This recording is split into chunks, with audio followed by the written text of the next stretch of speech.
Good morning. This committee will come to order. Chair Powell, thank you for being with us today. I appreciate your willingness to have a chat with us about some of the really important issues facing our country. Without question, the Federal Reserve serves a critical role in the function of our government and the global economy. You have the ability to influence markets and directly impact the financial future of hundreds of millions of Americans. That is why the Federal Reserve is supposed to be an independent institution free from politics. But in recent reality, the Fed has been susceptible to political pressure. Take, for example, the Fed's involvement in the Network for Greening the Financial System, a group dedicated to green financing and climate change, which the Fed joined in December 2020 as President Biden was about to assume office. Just last month, the Fed announced that it had pulled out of the organization as President Trump was getting ready to be sworn in. To the American people, this is flip-flopping in the political wind.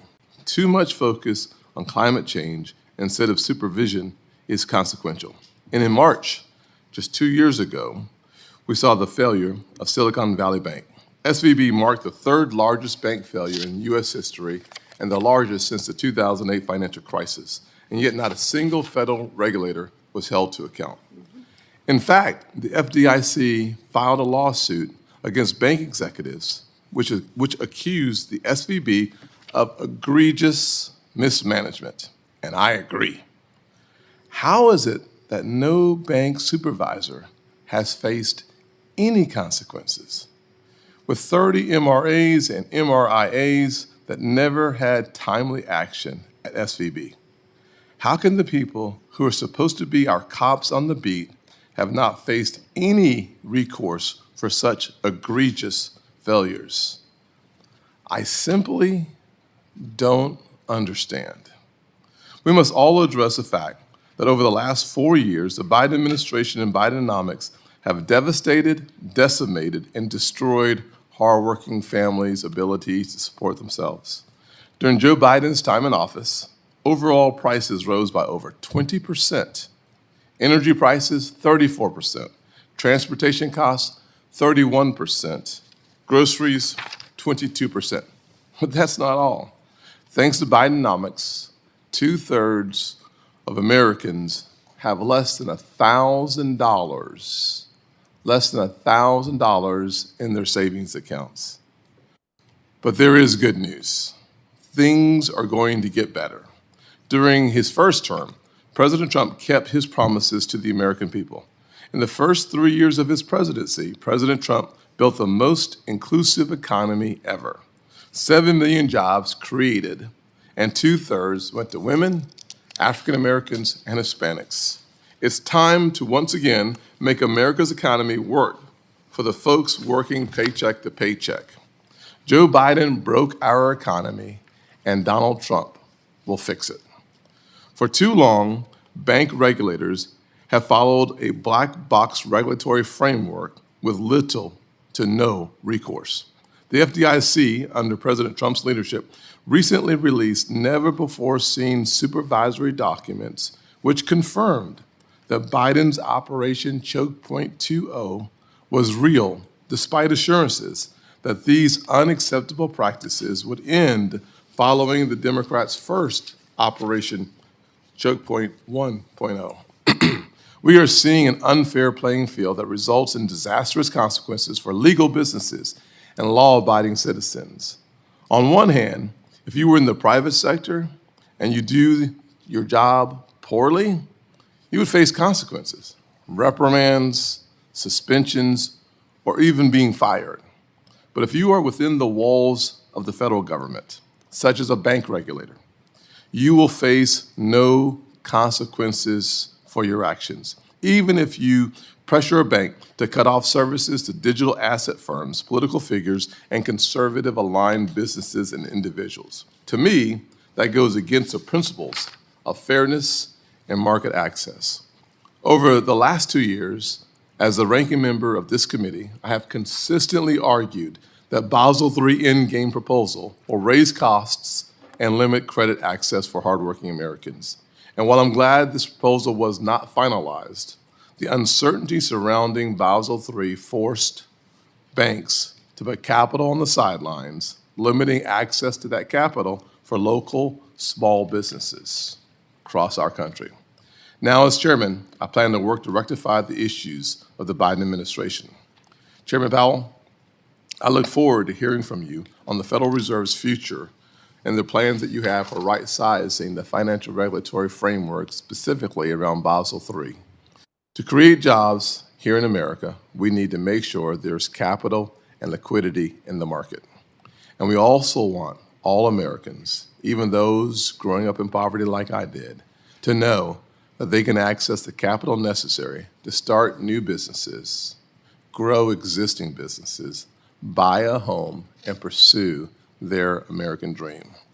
Chairman, I look forward to your comments and your testimony, and I will simply say that I believe that weaponizing an independent agency like the Fed for liberal positions, from debanking crypto, bank stress test, and the green financing scheme, is not calling balls and strikes as a fair referee. And I hope that we are getting ready to clean that slate, start afresh, and focus on a healthy economy. Ranking Member Warren. Thank you, Mr. Chairman. Chair Powell, it is no secret that you and I disagree on the need for strong bank regulation, on monetary policy, and on the Fed's stock trading scandals. We have sharp differences, but I believe you are a principled public servant who cares about this country.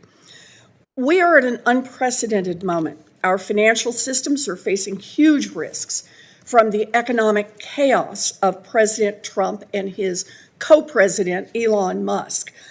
From on-again, off-again tariffs to on-again, off-again layoffs for tens of thousands of government workers, to on-again, off-again cuts in domestic grain purchases, to on-again, off-again support for medical research.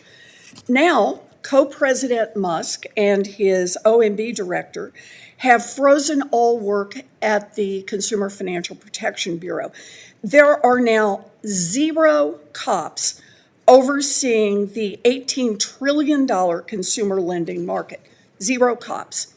Investigations into illegal foreclosures and auto repossessions canceled.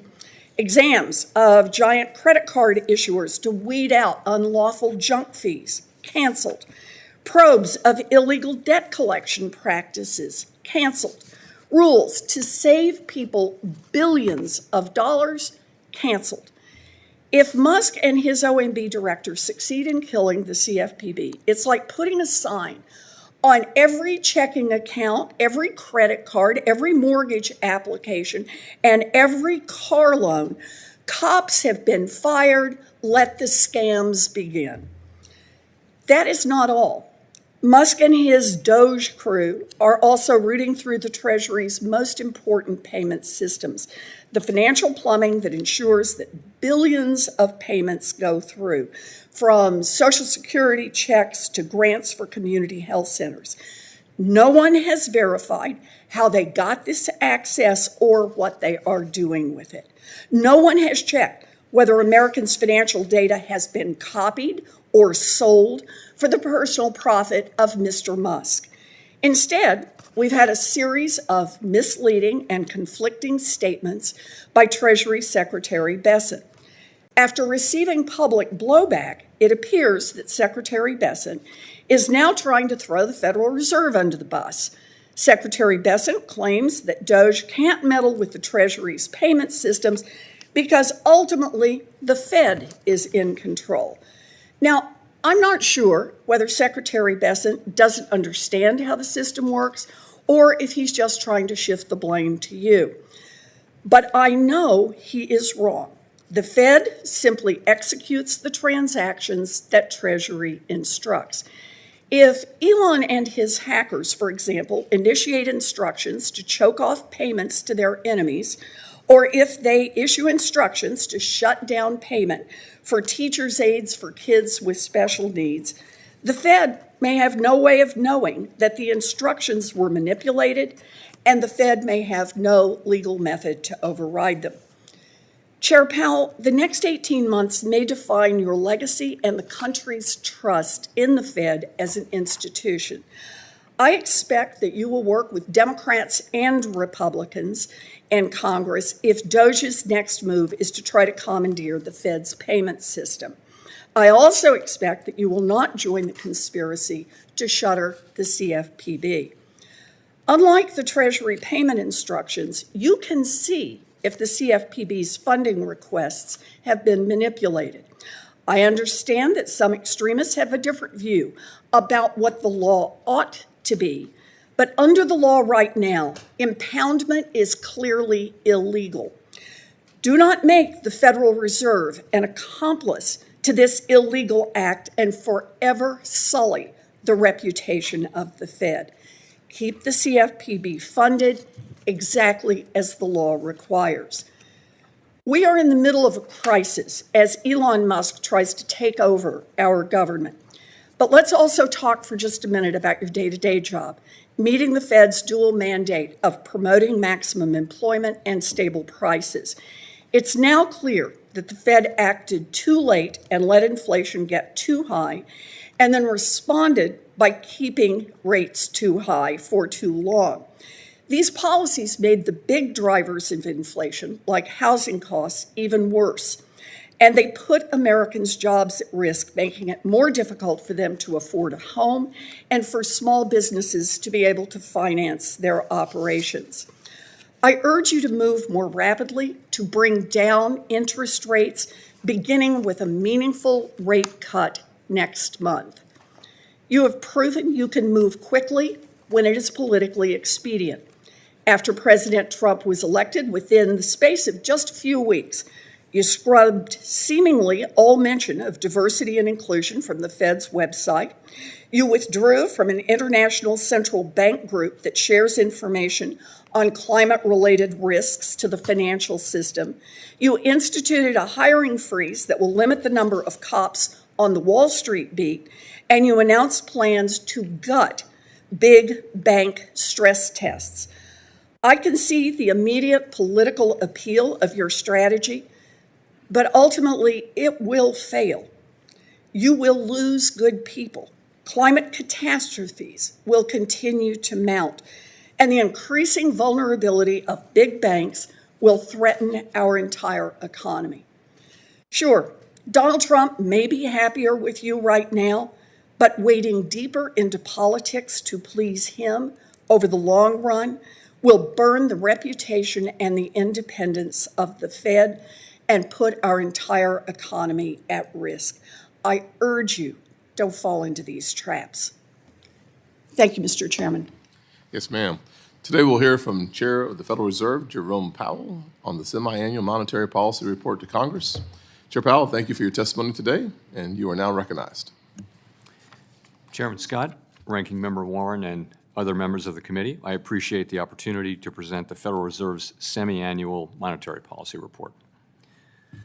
The Federal Reserve remains squarely focused on achieving our dual mandate goals of maximum employment and stable prices for the benefit of the American people. The economy is strong overall and has made significant progress toward our goals over the past 2 years. Labor market conditions have cooled from their formerly overheated state and remain solid. Inflation has moved much closer to our 2% longer-run goal, though it remains somewhat elevated. We are attentive to the risks on both sides of our mandate. I will review the current economic situation before turning to monetary policy. Recent indicators suggest that economic activity has continued to expand at a solid pace. GDP rose 2.5% in 2024, bolstered by resilient consumer spending. Investment in equipment and intangibles appears to have declined in the fourth quarter, but was solid for the year overall.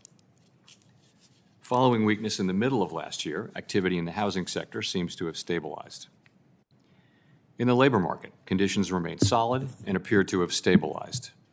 Payroll job gains averaged 189,000 per month over the past 4 months. Following earlier increases, the unemployment rate has been steady now since the middle of last year, and at 4% in January remains low. Nominal wage growth has eased over the past year, and the jobs-to-workers gap has narrowed. Overall, a wide set of indicators suggests that conditions in the labor market are broadly in balance. The labor market is not a source of significant inflationary pressures. The strong labor market conditions in recent years have helped narrow long-standing disparities in employment and earnings across demographic groups. Inflation has eased significantly over the past 2 years, but remains somewhat elevated relative to our 2% longer-term goal. PCE prices rose 2.6% over the 12 months ending in December, and excluding the volatile food and energy categories, core PCE prices rose 2.8%. Longer-term inflation expectations appear to remain well anchored, as reflected in a broad range of surveys of households, businesses, and forecasters, as well as measures from financial markets. Our monetary policy actions are guided by our dual mandate to promote maximum employment and stable prices for the American people. Since last September, the FOMC lowered the policy rate by a full percentage point from its peak, after having maintained the target range for the federal funds rate at 5.25% to 5.5% for 14 months. That recalibration of our policy stance was appropriate in light of the progress on inflation and the cooling in the labor market. Meanwhile, we've continued to reduce our securities holdings. With our policy stance now significantly less restrictive than it had been, and the economy remaining strong, we do not need to be in a hurry to adjust our policy stance. We know that reducing policy restraint too fast or too much could hinder progress on inflation. At the same time, reducing policy restraint too slowly or too little could unduly weaken economic activity and employment. In considering the extent and timing of additional adjustments to the target range for the federal funds rate, the FOMC will assess incoming data, the evolving outlook, and the balance of risks. As the economy evolves, we will adjust our policy stance in a manner that best promotes our maximum employment and price stability goals. If the economy remains strong and inflation does not continue to move sustainably toward 2%, we can maintain policy restraint for longer. If the labor market were to weaken unexpectedly or inflation were to fall more quickly than anticipated, we can ease policy accordingly. We are attentive to the risks on both sides of our dual mandate, and policy is well positioned to deal with the risks and uncertainties that we face. This year, we are conducting the second periodic review of our monetary policy strategy, tools, and communications, the framework used to pursue our congressionally mandated assigned goals of maximum employment and stable prices. The focus of this review is on the FOMC's Statement on Longer-Run Goals and Monetary Policy Strategy, which articulates the committee's approach to monetary policy, and on the committee's policy communication tools. The committee's 2% longer-run inflation goal will be retained and will not be a focus of the review. Our review will include outreach and public events involving a wide range of parties, including Fed Listens events around the country and a research conference in May. We will take on board lessons of the past 5 years and adapt our approach where appropriate to best serve the American people to whom we are accountable. We intend to wrap up the review by late summer. Let me conclude by emphasizing that at the Fed, we'll do everything we can to achieve our dual mandate goals that Congress has set for monetary policy. We remain committed to supporting maximum employment, bringing inflation sustainably to our 2% goal, and keeping longer-term inflation expectations well anchored. Our success in delivering on these goals matters to all Americans. We understand that our actions affect communities, families, and businesses across the country. Everything we do is in service to our public mission. Thank you. I look forward to your questions. Thank you, Chairman Powell. Certainly your words and your actions have a global impact. You have the opportunity and responsibility of leading this country in the right direction economically, and I thank you for your commitment to having a conversation with all of us about how you do that well. You and I had a conversation yesterday. Some of it was frustrating, some of it was illuminating, but in the end, my goal is to make sure that the American people, and specifically those working paycheck to paycheck, have more opportunities to succeed, not fewer. You have said that the Fed is not against innovation, and banks are perfectly able to serve crypto customers as long as they understand and can manage the risks. Yet you have admitted that the threshold has been a little higher for banks engaging in crypto activities. Last week, I held a hearing on debanking and once again heard that federal banking agencies, in particular the Fed, use reputational risk as a tool to encourage the debanking of certain legal industries and law-abiding citizens for political reasons not tied to safety and soundness. Debanking is a top priority for this committee, and it certainly is for me, and one that I believe is a bipartisan issue.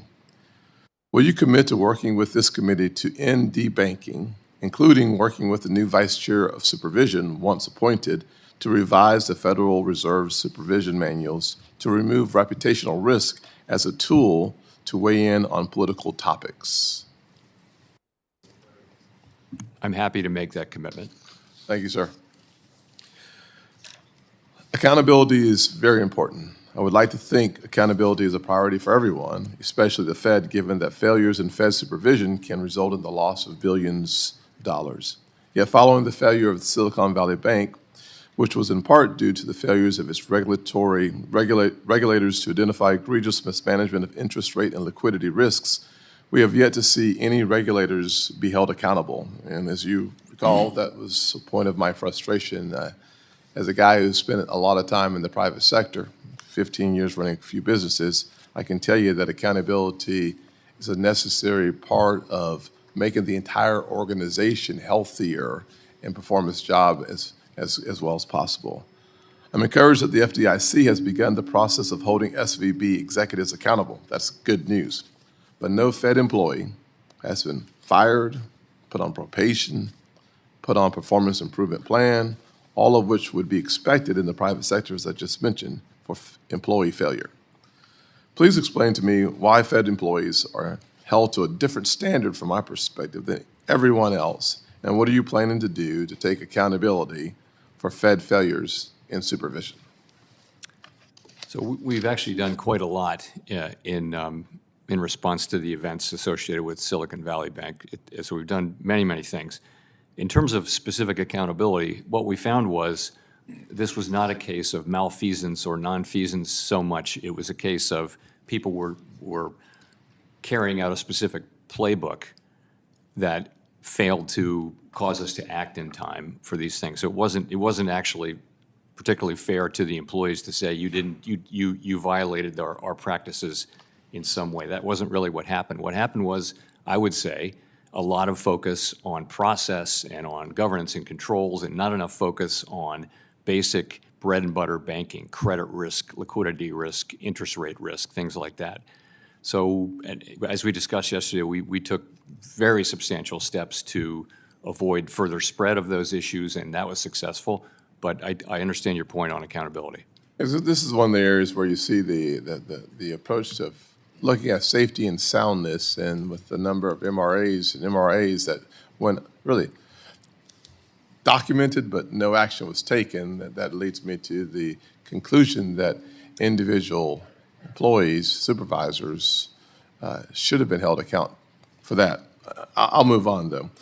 In the past, you've supported tailoring regulations so that we ensure banks of different sizes thrive and to preserve our diverse banking system. Will you commit to working with me as chairman to make sure that financial regulations do not impose more burden than is necessary? And I'll say that this comes after a number of conversations with community banks and regional banks that have continued to stress that the cost of the regulatory framework around them isn't just harsh, it's oppressive.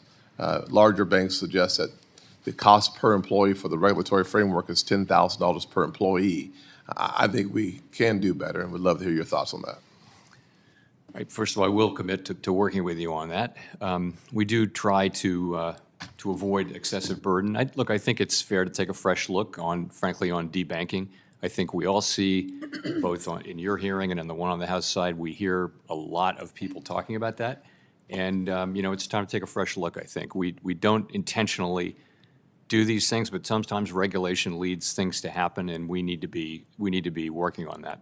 I appreciate that, and I'll turn over to the ranking member. I'll say this, after having a number of conversations with CEOs of banks around the country, one of the things that was made clear to me with specific statement from these CEOs is that the regulatory OCC and other regulatory agencies said specifically to debank certain industries, and that is the point that I'm making, and one that I think we have to solve. If it's legal in America to do business, we should do our part to make sure that they're banked.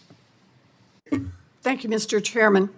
So over the weekend, Co-President Musk and Acting Director Vogt effectively shut down the CFPB. No more cop on the beat looking out for a family of four in South Carolina facing an illegal foreclosure. No more cop on the beat looking out for your grandma whose bank account has just been taken over by a scammer. No more cop on the beat looking out for people getting ripped off by giant credit card companies that are charging illegal junk fees. It also means that the CFPB is no longer doing one of its most important jobs, examining big banks to root out illegal conduct before it happens, or at least stop it before more people get hurt. Chair Powell, if the CFPB isn't on the job right now, then who is administering JP Morgan or Wells Fargo's consumer compliance exams to ensure that they are following the law?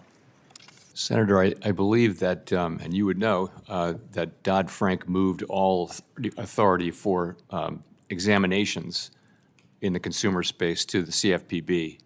We still have some jurisdiction. We'll talk about that in a sec. But the answer to my question, please. If the CFPB is not there examining these giant banks to make sure they are following the laws on not cheating consumers, who is doing that job? I can say no other federal regulator. No one, in other words. So thanks to Co-President Musk and CFPB Acting Director Vogt, Wall Street banks no longer have to show the bank examiners that they're not illegally opening accounts people didn't ask for, like happened with Wells Fargo, or charging illegal junk fees like the Bank of America did. But CFPB has jurisdiction only on banks that have more than $10 billion in assets. So what's happening in thousands of community banks all around the country, those that have less than $10 billion in assets? So Chair Powell, as you know, the Fed oversees consumer compliance for state member banks that have less than $10 billion in assets. Has the Fed suspended consumer compliance exams for those smaller banks, or is the Fed still on the job to make sure that those smaller banks are following consumer financial laws? Still on the job, business as usual. All right. By forcing the CFPB not to do its job, President Trump, Elon Musk, and the author of Project 2025, Russ Vought, are giving Wall Street banks an unlimited get-out-of-jail-free card so they can cheat working families, even while community banks continue to play by the rules. You know, for any Americans who have money deposited at JP Morgan or Wells Fargo or any other of the giant banks, they should now know that there is no one on the job to make sure that those banks are not scamming you.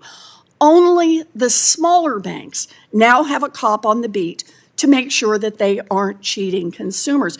You know, if I had my money in one of those giant banks, I might think about going to a smaller bank where the protection, at least right now, is a whole lot better. Now, at the same time that the CFPB is under attack, the Fed is buckling to pressure from Wall Street to erase other safeguards for the too-big-to-fail banks. During the first Trump administration, under your leadership, the Fed weakened the big bank stress tests, including by giving the big banks some of the answers to the test in advance. I called you out on it, but you promised right here in this committee that you would not give those banks the whole answer key. I'm going to quote you back. You said, complete knowledge of the models could lead to a model monoculture in which all firms have similar internal stress testing models, which could increase the correlation of risk in the system and miss key idiosyncratic risks faced by the firms. I agreed with you.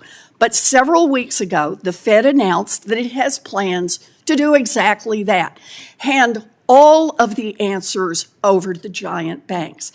Chair Powell, why is the Fed about to propose a rule that directly contradicts your own testimony and, in your own words, would render the stress tests toothless? Senator, in essence, because the ground has shifted very substantially in administrative law, and we actually want the stress test to remain resilient to that, and so we're making changes to accomplish that. Well, the changes are changes you've identified earlier as making those tests toothless. Look, the big banks are going to juice shareholder payouts and leave this economy more vulnerable to a crash. The Fed is knuckling under to bank lobbyists. We know how this ends. People will suffer. Wall Street will get bailed out. I urge you, Chair Powell, to serve Main Street instead of Wall Street. Don't weaken these rules. Thank you. Senator Rounds? Thank you, Mr. Chairman. And Mr. Chairman, thank you for coming before the committee. I appreciate the opportunity to visit with you. I've got a series of questions, but I would like to give you an opportunity, if you would like. The suggestion that the ranking member has made here is that the big banks can now scam individuals right now. Any change in the laws regarding how they're supposed to be treating the individual consumers out there or anything along that line? Law changes? No, I'm not aware of any Any law changes, any rules that they would have to follow? Not that I'm aware of. Are they still audited, and do they still have the regulators in watching all of their businesses just as they did before? Well, they'd have all the regulators except for the CFPB. Very if good. If, in fact, in the hypothetical, the CFPB weren't carrying that out. Anything else you'd like to add before we move on? No, I'm good. Thank you. Thank you, Mr. Chairman. As we continue to prioritize the stability and the resilience of our financial system, the ongoing Basel III rulemaking process has remained front and center in shaping our regulatory framework. I guess I was rather outspoken with my opposition to the original proposal, and further work was stalled at the end of the last year. I guess my question for you today, sir, is could you provide an update on the Federal Reserve's progress in finalizing the Basel III endgame rulemaking process? I'd be glad to. So we remain committed to completing Basel III endgame. We think it's good for U.S. banks, it's good for our economy that there be a global standard beneath which foreign banks can't fall. And that was one of the big ideas behind the whole Basel Committee approach. So where it sits now is we await leadership arriving at the OCC and the FDIC, and that seems to be happening. And when that happens, we're going to sit down with them and work our way through to a Basel III endgame proposal. And I think we can do this reasonably quickly, one that is compliant, consistent with the Basel requirements, and also consistent with what other large jurisdictions are doing. I'm optimistic that we can do that fairly quickly, and we're committed to doing that. We always wanted our banks to be competitive with European banks, and I'm just curious, the original proposal that was in front of you, and I'd like your thoughts on this, it was estimated to increase our bank's capital by 19%, which I think may very well have created a potential disadvantage within the U.S. institutions versus our European counterparts. With any new proposal, what's your thoughts? Would you make a commitment that this would be a neutral approach with regard to capital? The main commitment I'll make is we'll work together with new leadership at the other banking agencies to do something. But that's certainly, you know, I've said many times in this committee that I think that the level of capital in the largest banks is about right, and so it'll shake out somewhere in that area, I would guess. Our expectation would be, and the markets would expect, that it would be neutral with regard to capital. In that range, but I want to defer to our new colleagues and get their views as well. But that's a good starting place. Okay, thank you. The Federal Reserve's partnership with the U.S. Treasury plays a central role in supporting our nation's payment infrastructure, which processes a vast range of daily transactions, from federal benefit disbursements to debt obligations. Could you outline the Federal Reserve's role in supporting and managing the Treasury's payment systems, including how the Fed works to keep these systems secure, efficient, and capable of handling the government's high volume of daily transactions? So it's a complicated set of arrangements, and I'll try to summarize quickly. Effectively, Congress authorized spending, and then the agencies carry out those spending orders. And when the way they do that is they send an order to pay a payee, a recipient, to the Treasury Department. Upstream, before it gets to the Fed, all of these decisions are made about, is this an appropriate order? Is this payee on the don't pay list, and all those things. Once all of that is set, it comes to the Fed, and by that I mean 4 or so of the reserve banks, and we actually make the payment. We take the money out of the Treasury General account and we make the payment. We make no judgments whatsoever. Those are all made upstream from us, and we are in fact the fiscal agent of the Treasury. Confirm for me today, is the system safe today? I believe it is, and I will tell you, we are very strongly committed to the integrity, efficacy, resilience, and all those things of this system. And people do depend on this in a big way, and we're committed to that. One last question for you, sir. The failure of Silicon Valley Bank, and the chairman brought this up. I'm just curious, recognizing a lot of banks out there looked at this, it cost the other banks in the system a lot of money to pick up the costs involved in the losses. Nobody's been fired, but you did indicate that it was a failure in the playbook. Has the playbook been revised, or can we expect that it will be revised? In a lot of ways, it's been revised, yes. I can go into some details. I mean, one thing that didn't happen was, for example, the supervisors didn't follow through aggressively enough on things that they'd said. If they'd done that could well have been enough to stop it. But a lot of it was just not focusing enough directly on what was a very large amount of interest rate risk, a large portfolio of long-term securities matched up with an unstable funding base.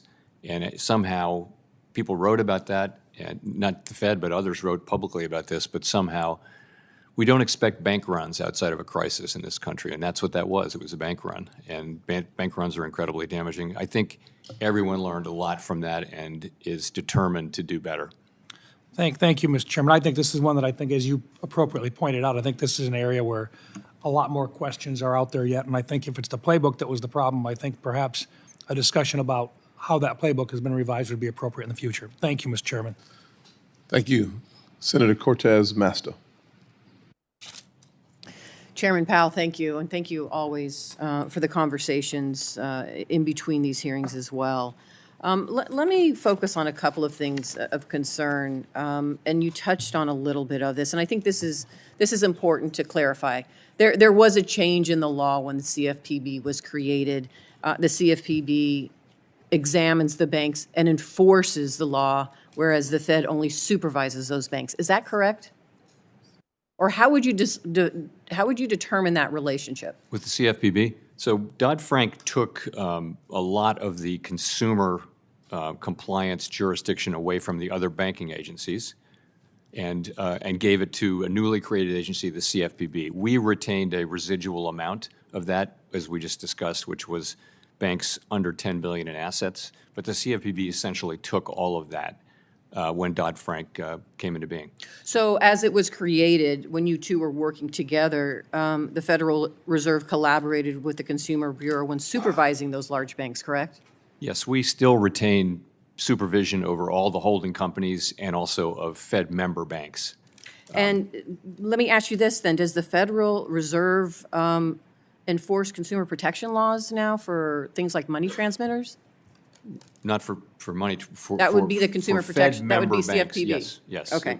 That's And right. so when we're talking about collaborating with the CFPB for financial technology firms, what would the Fed Reserve now do that if the CFPB, if the hypothetical is the CFPB no longer exists, what would be the Fed's role right now with respect to technology firms? We don't have jurisdiction over, we have jurisdiction over banks and some And financial that's market it. utilities. So let me ask you this, because I know there's a number of Nevadans who file consumer reports of concerns about fraud and predators with the CFPB. The Fed Reserve doesn't receive those reports, correct? No, I don't believe so. And you have no role when it comes to consumer protection like the CFPB does, correct? Unless you're a Fed member bank that has 10 billion or less in assets, then we have jurisdiction Right. on a So there consumer. is a gap. If the hypothetical is true, and what we're hearing that the CFPB is being shut down, there is a gap, what we're hearing in enforcement out there, and particularly when it comes to consumer protection. Is that, would you say that's true? Yes, for all banks that we don't Yeah. supervise. And I think that's the concern we're all having right now, is this concern of when we're looking to streamline government. And listen, I'll be the first to tell you, there's a lot of bloat. We need to streamline it. We need to address regulations and overreach. But there's a strategic way to do it, and not this burn down the house that is going to harm people across the country, including in my state, those Nevadans that are looking for some sort of enforcement around consumer protection law. So that's what you're hearing from many of us on our side of the aisle here. Can I just very briefly add that we do have some residual enforcement authorities, but what we don't have is examination authority, and for the banks that the CFPB supervises. Thank you. Let me ask you this, and you know, we talked about this over the phone, and I understand it may be difficult to answer this, but the Federal Reserve Board members have been clear that future interest rate cuts are unlikely to happen despite the strong economy. But there are folks in my home that are in my state that are waiting to buy a home. And we know that's still an issue, the high prices right now for home affordability. You add the interest rates to it, it is a problem. So do you think it's most likely that interest rates will remain above 6% for this year, or can you even address that? You know, so overall, the economy is strong, growing 2.5% last year. The labor market is also very solid. Unemployment at 4%, of quite a low level. Inflation last year was 2.6% for the year. So we're in a pretty good place with this economy.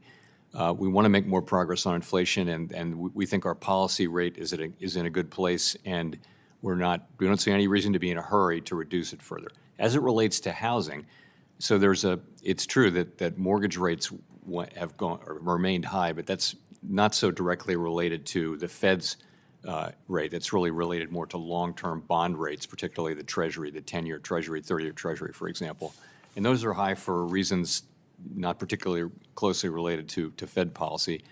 They may remain high. I think, you know, once we lower rates and kind of rates return to a lower level, mortgage rates will come down. I don't know when that'll happen. And even when it does happen, we're still going to have a housing shortage in many places. Thank you. Chairman Powell, thank you again for being here. Thank you, ma'am. Next will be Senator Kennedy. Thank you, Mr. Chairman. Thank you, Mr. Chairman, for being here. Okay, great. Yes, ma'am. My friend, our ranking member, said that you are knuckling under to the big bank lobbyists. Is that true? No.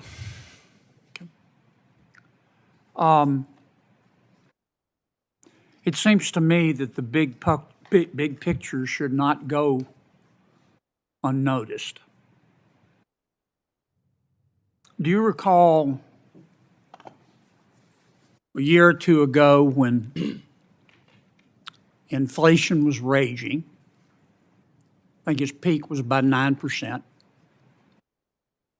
Many economists and other experts, based in part on history, said that you were going to have to provoke high unemployment and put our country into recession in order to get inflation down. Do you recall that? Very, very well. Are we in a recession? We are not. Would you, as an American, trade places right now with Germany in terms of the economy? No, I sure wouldn't. How about China? No, wouldn't trade places. How about France? No, thanks.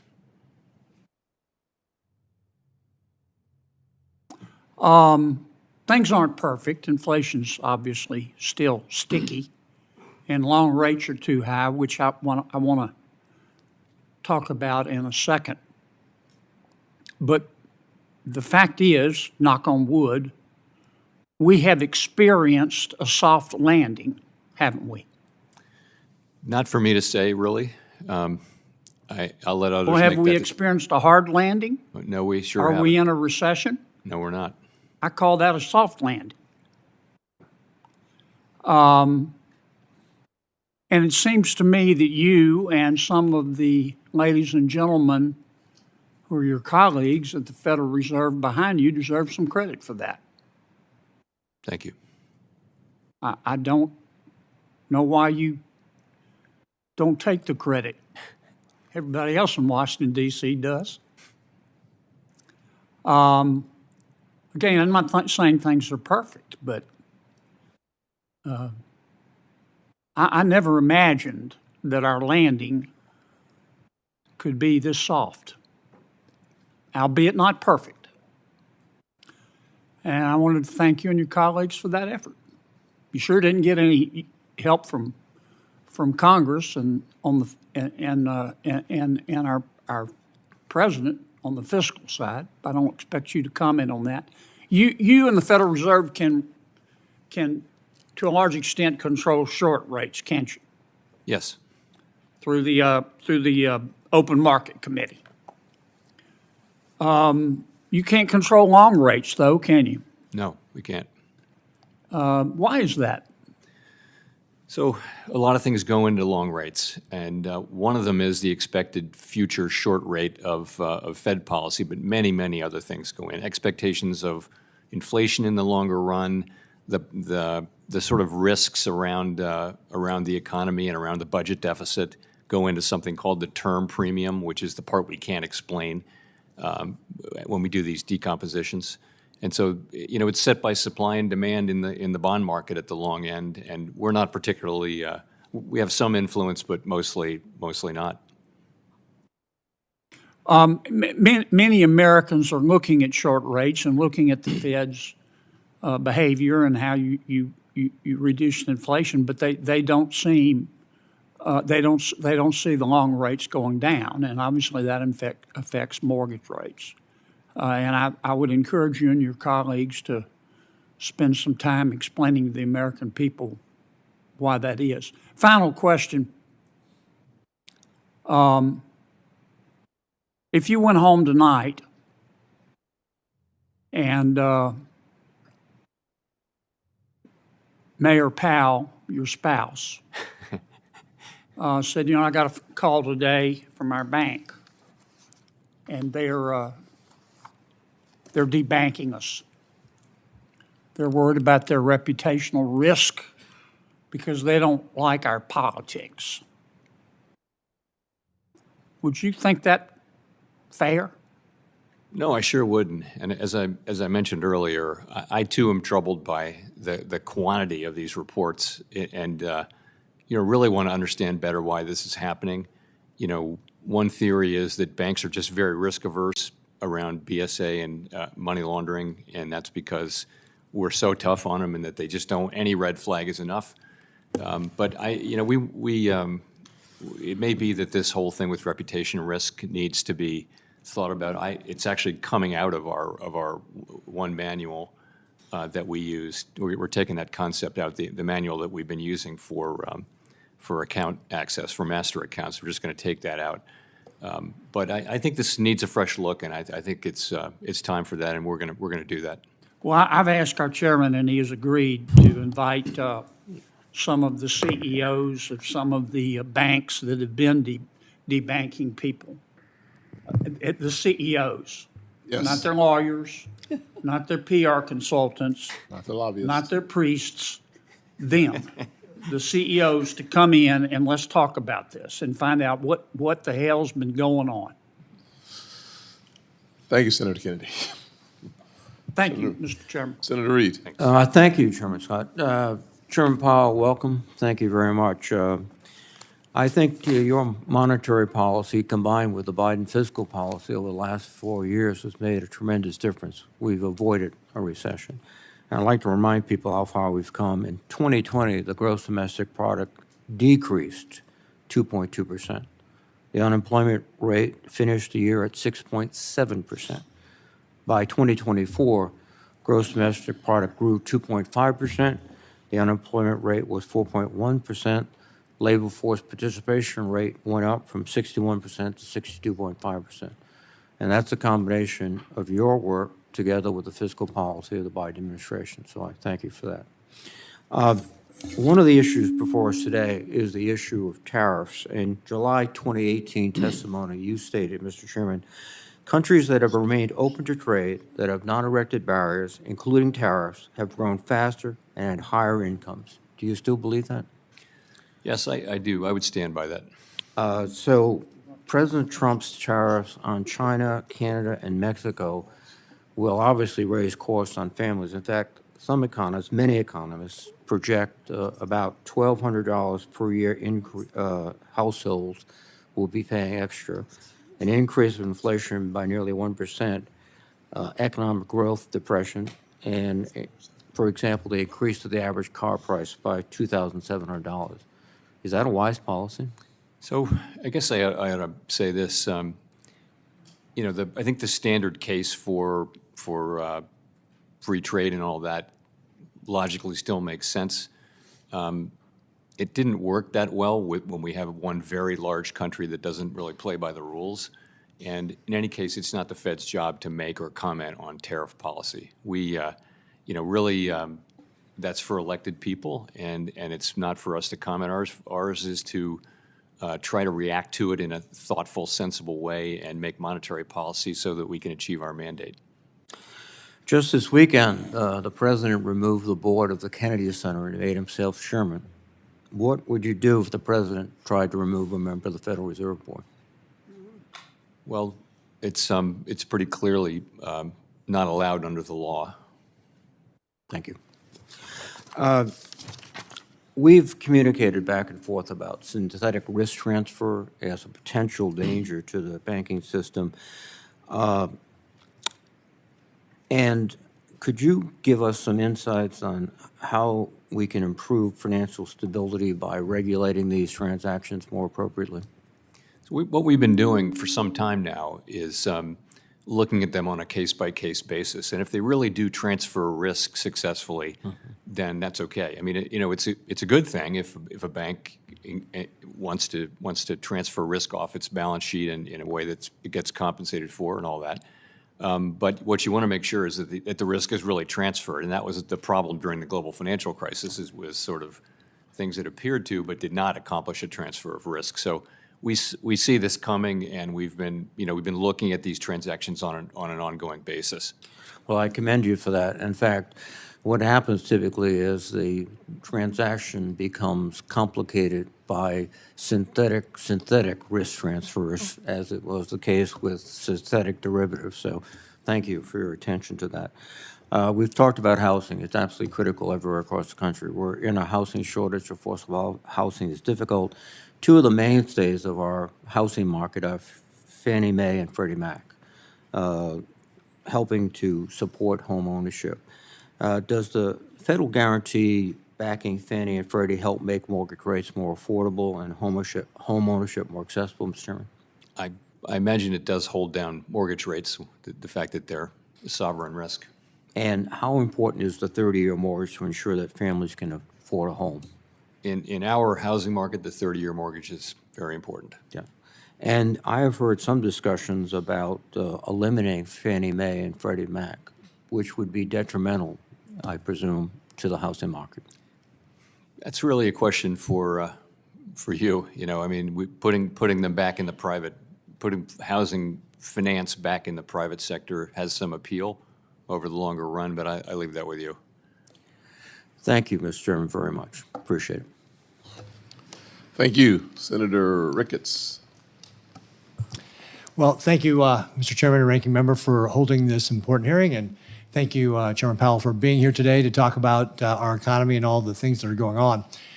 I want to address, again, something that the Ranking Member started talking off about, which was characterizing the CFPB as being the cop on the beat here. But I can tell you, as having been a governor and having a Department of Banking that reported to me, that if any consumer would contact us and make a complaint about a bank, even a big bank like JP Morgan, we would investigate, as could the OCC, the FDIC, the FTC. So to characterize that nobody's out there looking for consumers, I think, is inaccurate. And we ought not to try and scare consumers right now that somehow this is the case, because if you do have an issue, if you're a consumer, please reach out to your State Department of Banking, because those folks are going to look out for you. I can tell you that because I used to have one of those Department of Bankings, and they did a fantastic job of looking out for the consumers.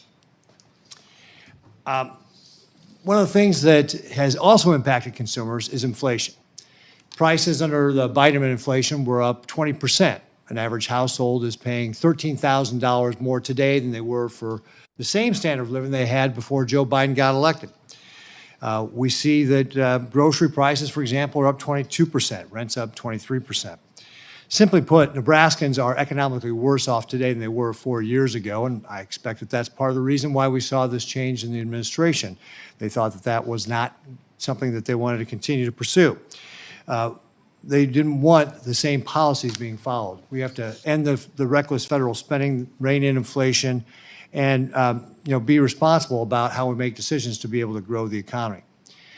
One of those areas that I'm concerned about is the expansion of the Fed balance sheet.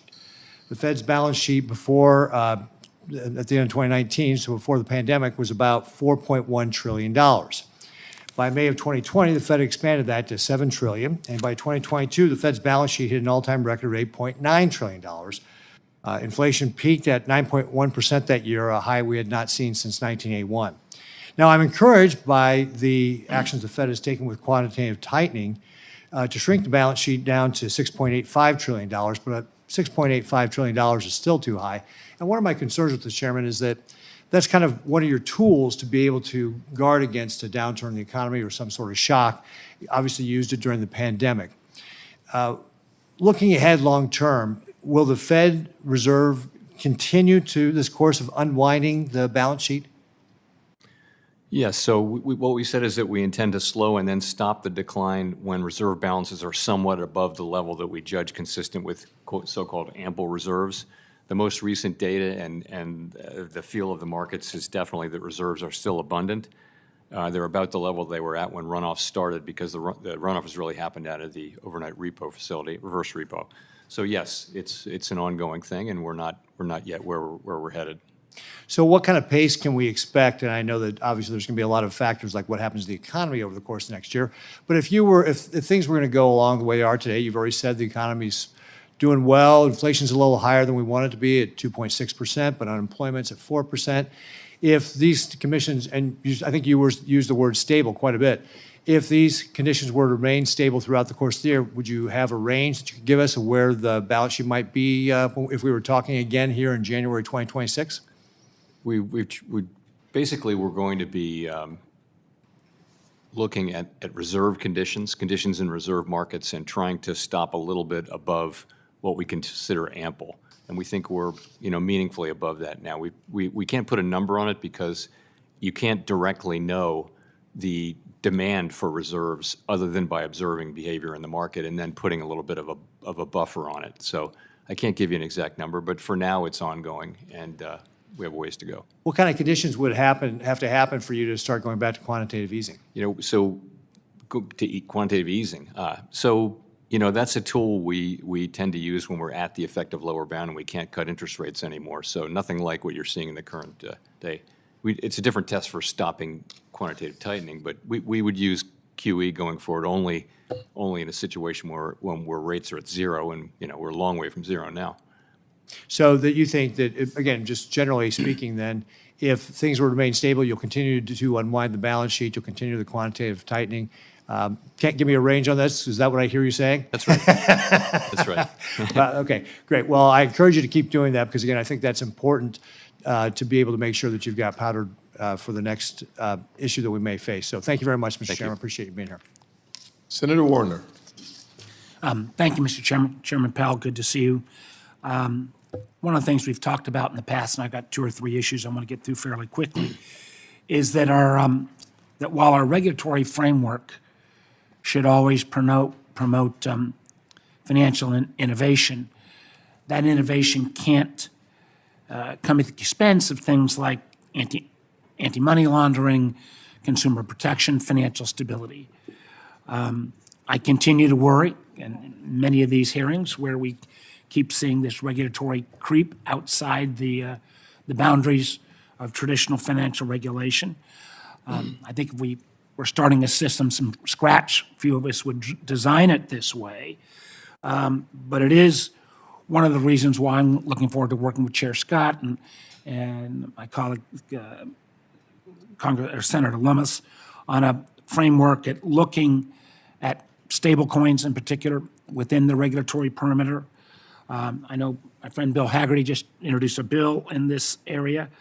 I'm looking at trying to make sure we get those guardrails put in place, and how it touches the Fed is something that's terribly important to me. I know you and I have talked in the past about the notional idea of same activity, same regulation in the non-bank sector. If you'd like to wax briefly on this question around stablecoins and how we think about them in the same point of, if they are similar to other activities, should they not have the same regulatory structure?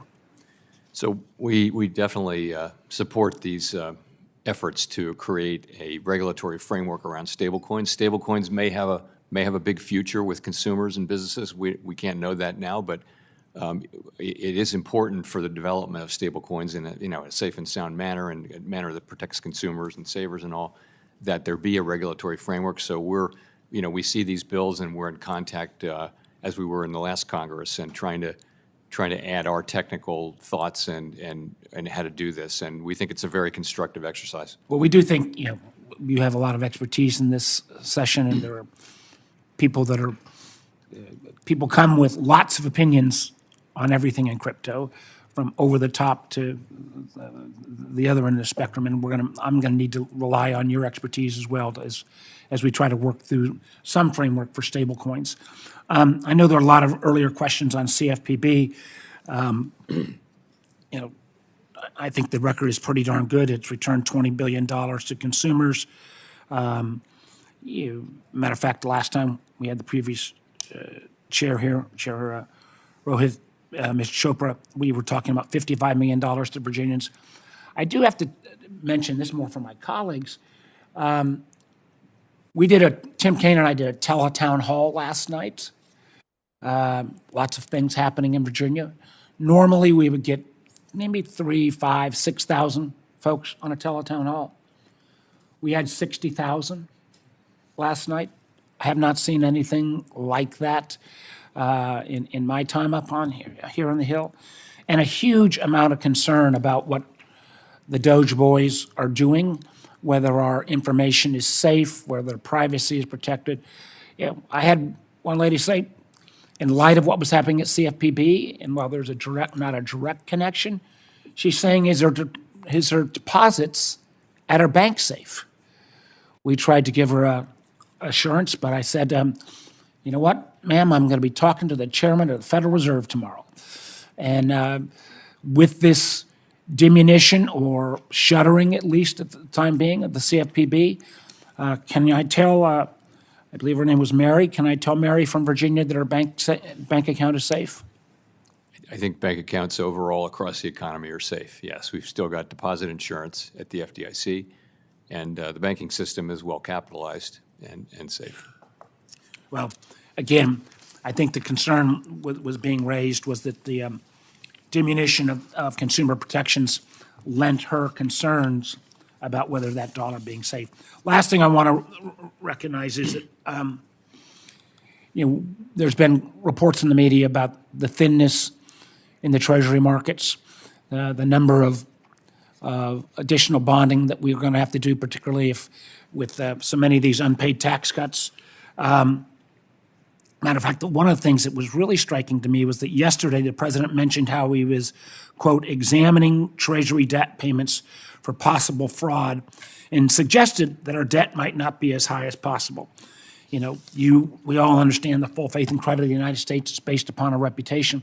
If this president were to suddenly say, I'm wiping off X amount of debt because I don't believe we owe it, what kind of effect would that have on both stability of the dollar and the overstability of our economy? It will probably not surprise you that I will defer to you on that question. So you think it would be, from a Fed standpoint, the President of the United States starts to saying not going to pay our Treasury debt, you're going to have no view at all? I'm not going to comment on things that the President says. I would like to see us at some point get a stronger answer on that, because I think that in light of the President's willingness to shut down agencies willy-nilly, his ability to potentially curtail payment of debt, I think would have devastating consequences on our economy. Thank you, Mr. Chairman. Senator Britt. Thank you, Mr. Chairman. Obviously, there's been a lot of conversation both in and out of this hearing room today. Conversations about a co-president referencing Elon Musk, referencing the work that DOGE is doing. I think it's important to remember that President Trump ran on this. I mean, he said we're going to look for wasteful spending across our government. We're $36 trillion in debt, y'all. That's not only fiscally irresponsible, it is actually morally irresponsible. And the difference in this administration and the last administration is that President Trump is actually the final arbiter. And it's interesting that none of you had anything to say over the last 4 years when it is clear that our commander-in-chief was not in command. And if we're going to use the term co-president, then let's go back and say co-president Jake Sullivan, co-president Ron Klain, co-president Jill Biden. I mean, it seems that some of the biggest decisions were made during the president's afternoon nap time. And so I just think we need to be a little bit more honest about what's been laid out and what's actually occurring. Chair Powell, I want to discuss some monetary policy issues, but I first want to highlight a few supervisory items. We unfortunately started 2023 with several bank failures in which the Fed itself admits its supervisors were, quote, too slow to ask. The question has been asked earlier about who was fired, who was not. I think that there's some real merit to having accountability that we have not seen there. In the aftermath of those failures, the Fed was certainly not slow to act when it came to new regulations, like the new capital requirements that would have put the U.S. banks at a global disadvantage and actually hurt consumers in my state. The way I look at this is the world came up with a gold standard, and then Vice Chair Barr said, hold my beer. And unfortunately, that hurts Alabamians. In addition to that, we had Community Reinvestment Act and stress testing frameworks that were basically adopted in secret. Or as we discussed last week, the reputational risk and just the arbitrary nature of that and those standards that were used to push political agendas. None of this is acceptable, and we've got to take a look at how to promote greater accountability and transparency into the Fed's supervisory function. Shifting gears, as of January 30th, the Federal Reserve had a mark-to-market loss on its balance sheet of roughly $221 billion. In fact, I looked back and the Fed has posted losses since September of 2022. Meanwhile, we've seen transfers to the CFPB totaling $2 billion since September of 2022. So just to clarify, Chair Powell, these money transfers are requested by the CFPB director each quarter and then directly deposited by the Fed. Is that how that works? So the director of the CFPB requests money, and we, under the law, we send that money. Yes. So, in fact, but Dodd-Frank actually prohibits the Fed from actually reviewing or amending those requests. That is correct. And so it gives full discretion to the CFPB director. Up to, I think, 12% of our, there's a ceiling on that, but that's correct. So just to level set, how many times, has the CFPB funding request been denied by the Fed?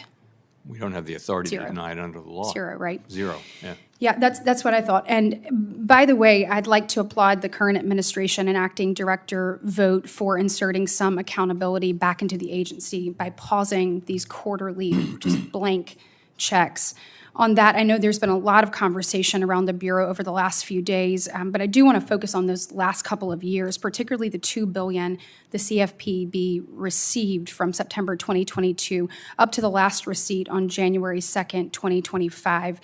Congress specified in statute that the Fed shall fund the CFPB through the combined earnings of the Federal Reserve System. However, as I mentioned, the Fed has no current earnings. It has a balance sheet of negative $200 billion. So instead of the recent audit statement saying the Fed is funding the CFPB through assessments on its reserve banks, Mr. Chair, there are only 2 statutes that authorize the Fed to make reserve bank assessments, and neither permit the CFPB to fund transfers. So what authority exactly did the Federal Reserve have to assess the reserve banks in this manner over the last 2 years? I just wanted kind of a fact-finding. We looked at that question very carefully, and it's very clear on the law and the legislative history that we're still required to make those payments to do so. Appreciate it. Thank you. Senator Van Hollen. Thank you, Mr. Chairman. I would point out that candidate Trump did not run on implementing Project 2025. In fact, when he was asked on the campaign trail about Project 2025, he said, "I don't know anything about that. Who are those people?" And yet he early on and quickly installed a key architect of Project 2025, Russ Vought, as the head of the Office of Management and Budget, which we know is the command and control center for the budget overseeing all federal agencies. And that's what Elon Musk is doing now. He's implementing Project 2025, the same Project 2025 that candidate Trump said he knew nothing about. And he said that because he knew it was unpopular. He knew it would be unpopular to take the financial cop off the beat. And I want to start by talking about what's happening over at CFPB, the Consumer Financial Protection Bureau, because that is the cop on the beat to go after fraudsters and scammers who cheat Americans out of their hard-earned money. And they have returned billions of dollars to our constituents, to the consumers who have been victims of these scams. And in doing so, they've earned some powerful enemies who want to shut them down. And Elon Musk is doing that dirty work on behalf of those fraudsters. And there's something especially twisted about the richest man in the world shutting down an agency that helps victims of scammers and fraudsters recover just a little bit of their hard-earned money. And I find it especially interesting that the new self-declared head of the CFPB, Russell Vought, told employees not to come into the office and essentially to stop work. Here's what he wrote, and I'm quoting, "Employees should not come into the office," unquote, and stand down from performing any work task, unquote. So this is an interesting situation. Federal employees continue to get paid, but the Trump administration tells them to stop doing their work. That apparently is what the Trump administration thinks is a good deal for the American taxpayer, to pay employees to not to do their job.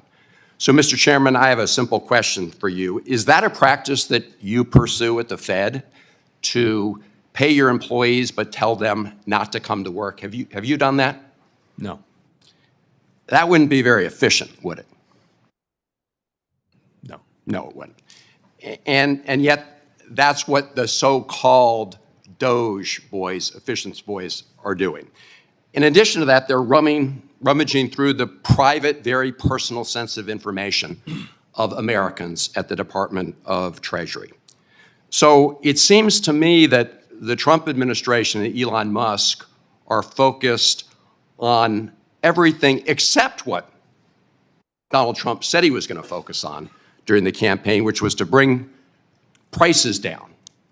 And when you look at the price of eggs these days, I noticed that Waffle House just instituted a new 50-cent per egg surcharge due to the nationwide rise in the cost of eggs. They said that's going to be a new surcharge, and other restaurants are following suit. You've seen that, right, Mr. Chairman? Yes. Yeah.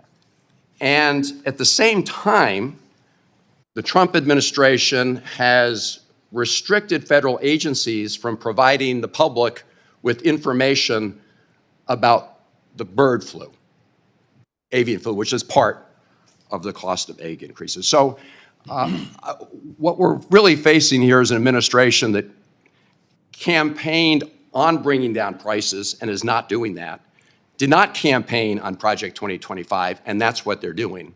But when it comes to prices, Mr. Chairman, the president's also talking about significant increases in tariffs.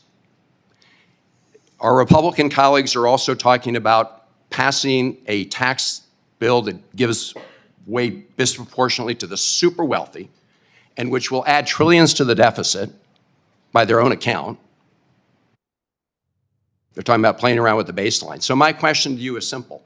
All things being equal, do big increases in tariffs and increasing the deficit and debt put upward pressure on inflation? Isn't that simple math? You know, it really does remain to be seen what tariff policies will be implemented, and I just think it would be unwise to speculate when we really don't know. I mean, we see proposals, but it's so hard to say what's going to happen. And Well, last time the Trump administration was in office, the Fed took actions because they were concerned about the impact of increasing tariffs. Isn't that the case? we wound up cutting rates in 2000 and I guess it was 19, but it really was because growth slowed and confidence was weak and the global economy was weakening. So the net effect of all that's what we look at. And it's really not just tariffs. It's tariffs, immigration, fiscal policy, and regulatory policy. And those will all go into a mix, and we'll try to make sense of it and do what's right for monetary policy. Well, if you could just get back to me, I'm not on the question of increasing the deficit by trillions of dollars and what impact you believe that has on inflation and prices. Thank you, Mr. Chairman. Yes, sir. Senator Lummis. Thank you, Mr. Chairman, and thanks, Chairman Powell, for being with us today. I think you're aware of what direction my questions will take. They will be focused on the bank supervision function of the Fed. And I'd point out that when you and I were toddlers, 1956, the chairman of the Fed at the time, William McChesney Martin, said that the Federal Reserve Board is an agency of the Congress. Ben Bernanke said something similar in 2013 when he told Janet Yellen that, quote, Congress is our boss. Do you agree with that statement? Yes, the way I always say it is that our supervision, our accountability runs through the legislative branch, not through the executive branch, as it does in many other forms of government. Thank you for that, because I wouldn't have guessed that that was going to be your response. The way that the Fed has behaved for the last 4 years in its relationship with the U.S. Congress is to thumb its nose at Congress. Your staff has repeatedly stymied information requests from this committee, notably made by myself, the chairman, the ranking member, Senator Tillis, former Senator Pat Toomey, and others. In my experience, the Fed is a black hole. It consumes information, but it never releases it. Your fellow governors have personally misled me on at least 2 occasions with respect to Wyoming and digital assets. And in recent federal court filings, former Senator Pat Toomey has accused your staff of lying to him while providing technical assistance on legislation that passed in the National Defense Authorization Act in 2022. Now, I have behind me a statement by the Fed's General Counsel, one of the staff that's sitting behind you today, who said, quote, the Fed generally resists legislative prescriptions. Now, to me, that's thumbing his nose at Congress, the very people that you and I just agreed you are responsible to and the people depend on.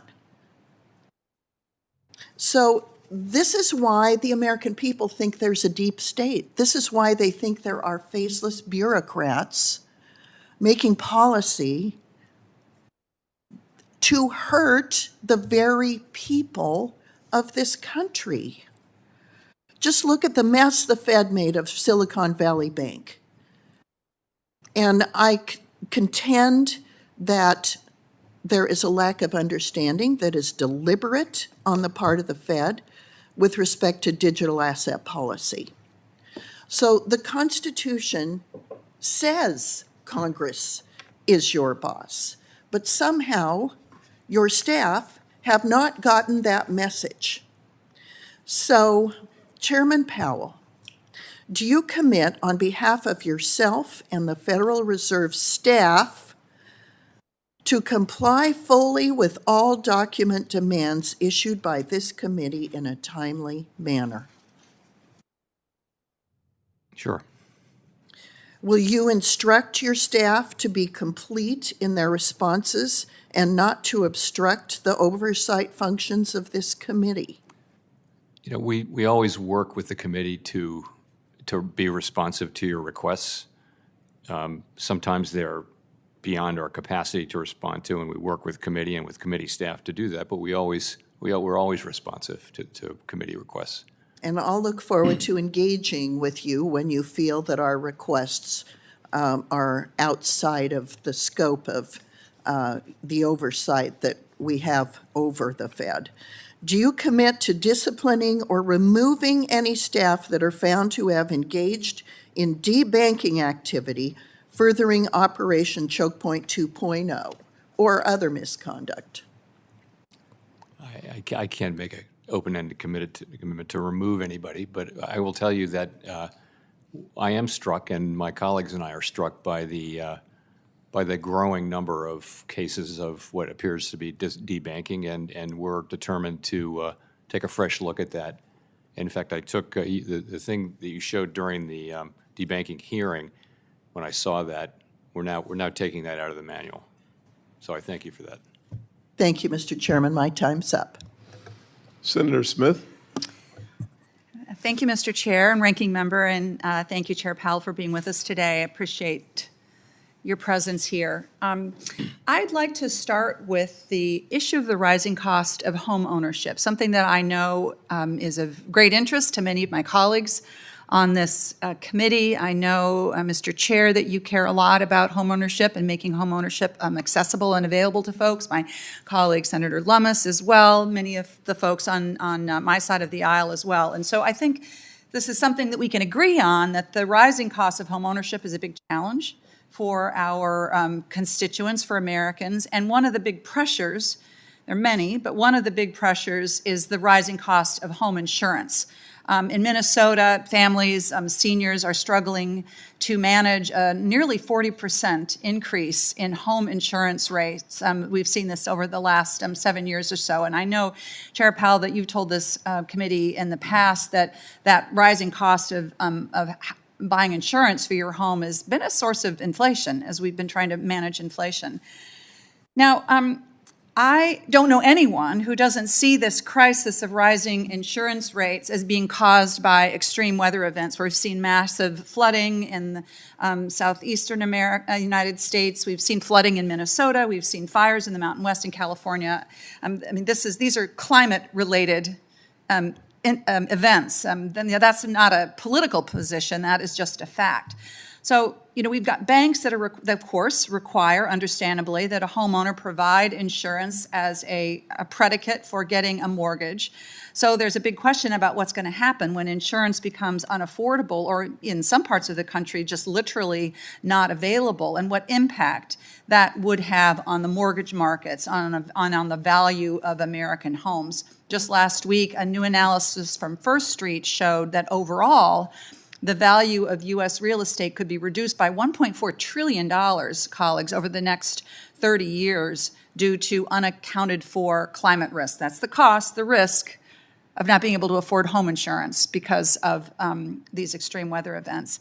And the prospect of trillions of dollars of property become uninsurable is clearly a recipe, it seems to me, for market instability, both in the rental as well as the mortgage market. So my question, Chair Powell, is given these trends, how do you think the Fed and how do you think we should be thinking about the challenges that these events are going to pose to insurance markets and to the overall financial stability of the economy?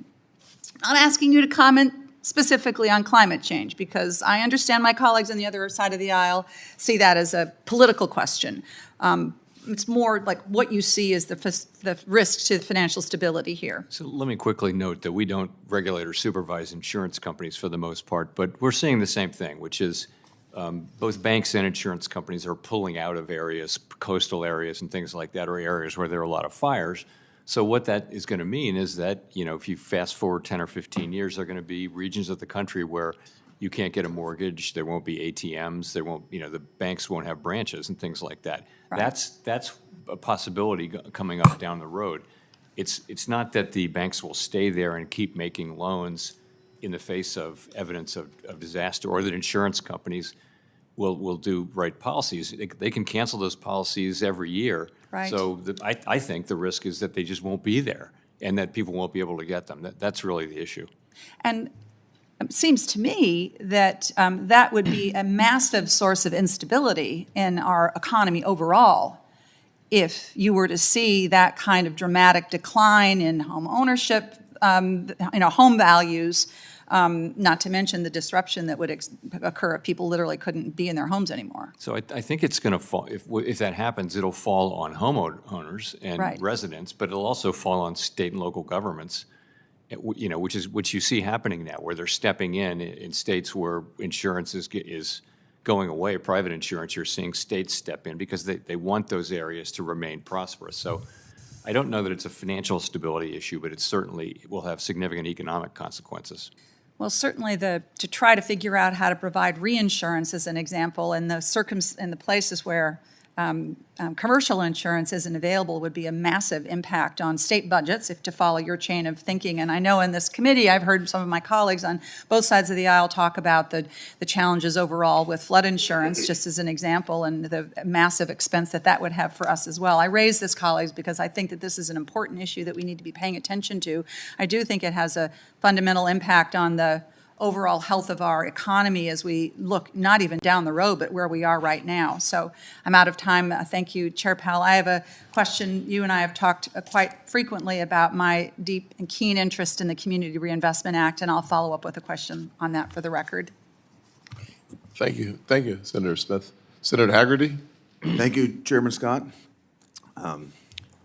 Chairman Powell, it's good to see you here today. Welcome. I want to start by talking with you a bit about markets and inflation. Less than 6 months ago, you expressed some serious concerns about labor market weakness and the risk of persistent inflation. But since then, the FOMC has begun its easing cycle and cut its target rate by 100 basis points, as you mentioned in your opening remarks. Now, in the January meeting, the FOMC has telegraphed that it felt both the labor market and inflation have reached a point where you're comfortable maintaining its target range. And my question is this: the recent market data, including last week's strong jobs report, indicate that the economy is on firm ground. Indeed, swaps markets have begun to price in fewer and fewer cuts this year. And I just wanted to talk broadly about these market conditions that you see. Do you see evidence of a higher neutral rate emerging at this point? Yes. I mean, let me say there was a lot of reason to be concerned about downside risk in the labor market toward the middle of this year, but really that concern has diminished significantly. Labor market's very strong. I think the evidence is, my own view, and there are many different views on this, but is that the neutral rate will have risen meaningfully, very hard to be precise about it, from what it was. It was clearly very, very low before the pandemic. Extraordinarily low, historically so, but yes, I think it's moved up, and many of my colleagues on the FOMC feel that way too. It certainly seems that way. I'd like to turn now to what seems to be a very popular topic right at this point, and that's the CFPB. In your response to Senator Britt's question earlier, you confirmed that when the CFPB submits quarterly funding requests, the Fed is not in a position to exercise any discretion over what the funds are used for. Is that correct? As long as it's compliant with the law. it just strikes me that the Fed is not in a position to hold the CFPB accountable for what it does or how it spends its money. Congress hasn't been allowed to hold the CFPB accountable for what it does or how it spends its money. It looks like no one has been able to hold the CFPB accountable at all. And now I hear, complaints coming from every corner, particularly from the other side, complaints about the excessive delegation of authority to a Republican CFPB director when this entity was intentionally created to be wholly unresponsive to elected officials. So I just find that quite rich. Before I close, I'd like to come to a point on climate, and particularly the Fed's forays into climate activism that have taken place over these past 4 years and the recent retrenchment that we've seen. It's one thing for the Fed to disassociate from its past climate activism in a press release, but to credibly claim that it's divorced itself from partisan climate policies, the Fed needs to do more than just issue statements. It needs to actually end its climate policies. The Fed's independence from politics is a headline topic at the moment, of course, and while much attention has been given to potential external pressures on the Fed, I think it's also critical that we scrutinize how the Fed's own regulation and supervision might be utilized to in some way politicize the institution. So when the central bank strays from its mandate by embracing partisan climate policies, the Fed embroils itself in controversial political debates and invites legitimate political scrutiny. So I just want to urge the Fed to refocus entirely on its core statutory mandates. I know it's a commitment that both you and I share, Mr. Chairman. Thank you for being here with us today. Thank you. Thank you. Thank you. Senator Warnock. Thank you very much, Chairman Scott, and welcome again, Chairman Powell. I want to echo the words of Ranking Member Warren and so many of my colleagues today on DOGE and Project 2025's illegal attack on the Consumer Financial Protection Bureau. Certainly the Bureau was not created to be dismantled. And since its inception, the CFPB has been the only federal agency solely dedicated to protecting Americans' wallets and pocketbooks from scammers and predatory companies in financial services. The CFPB reduced costs for Americans, returning more than $21 billion to Americans who have been cheated since its inception. I want us to focus on that as folks are talking about chasing after waste and fraud and abuse. The CFPB has returned more than $21 billion to Americans. Make no mistake, this attack on the CFPB will increase costs for Americans, and it will give the green light to fraudsters and predatory actors seeking to cheat hardworking Americans. And so, Chairman Powell, thousands of Georgians of all political stripes have written into my office, and they are alarmed by an unelected billionaire and his hacksters' dangerous attempts to access Americans' private data and the Treasury Department's systems that control $6 trillion in annual payments to millions of American citizens, including Social Security, Medicare, and tax refunds. Quickly, yes or no, has Elon Musk or members of his team, to your knowledge, attempted to access the Fed's protected data and systems? Yes or no? I don't To your believe so. knowledge. I don't believe so. Okay, so will you commit to report to this committee, majority and minority, immediately should you become aware of any such attempt by Elon Musk or DOGE to pierce the Fed's independence or to access its protected systems? Yes. Thank you for that commitment. The Fed's latest monetary policy report states that the tight labor market has allowed employment and earnings gaps between Black and Hispanic Americans and white Americans to narrow. I was glad to see that many of the long-standing disparities in employment and wages by sex, race, ethnicity, and education have narrowed under the Biden administration.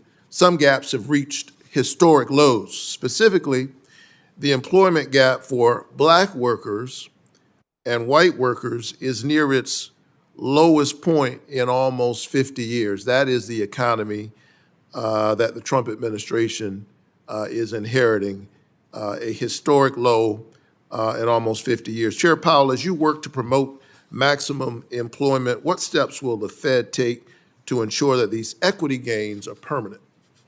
So the best thing we can do is it's both of our mandates, really, because as you well know, high inflation hits people at the low end of the income spectrum first and most.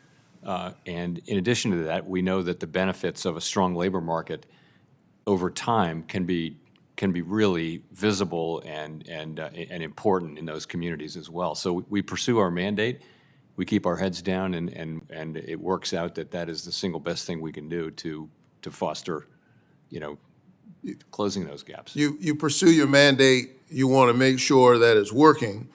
Would you agree that we still need good equity data to continue to narrow and close those gaps by race and gender? I do think, we're always going to be in favor of good data at the Fed, and we do have quite a bit of that data on our website. But if we don't have equity data, it'd be difficult to know, right? Yes. I'm glad to hear you still believe in the value of good equity data for economic policy making. It's better to fly with the data than to fly blind. I'm not sure what's so controversial about the data.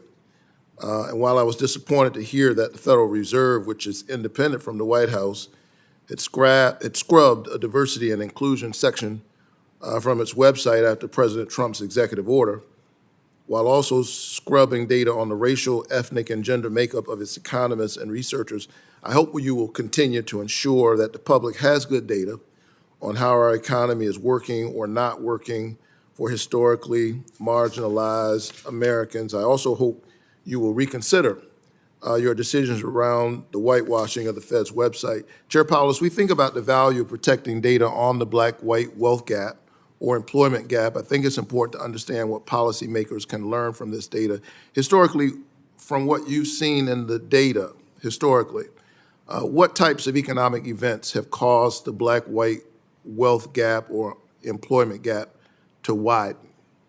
Well, high inflation, downturns.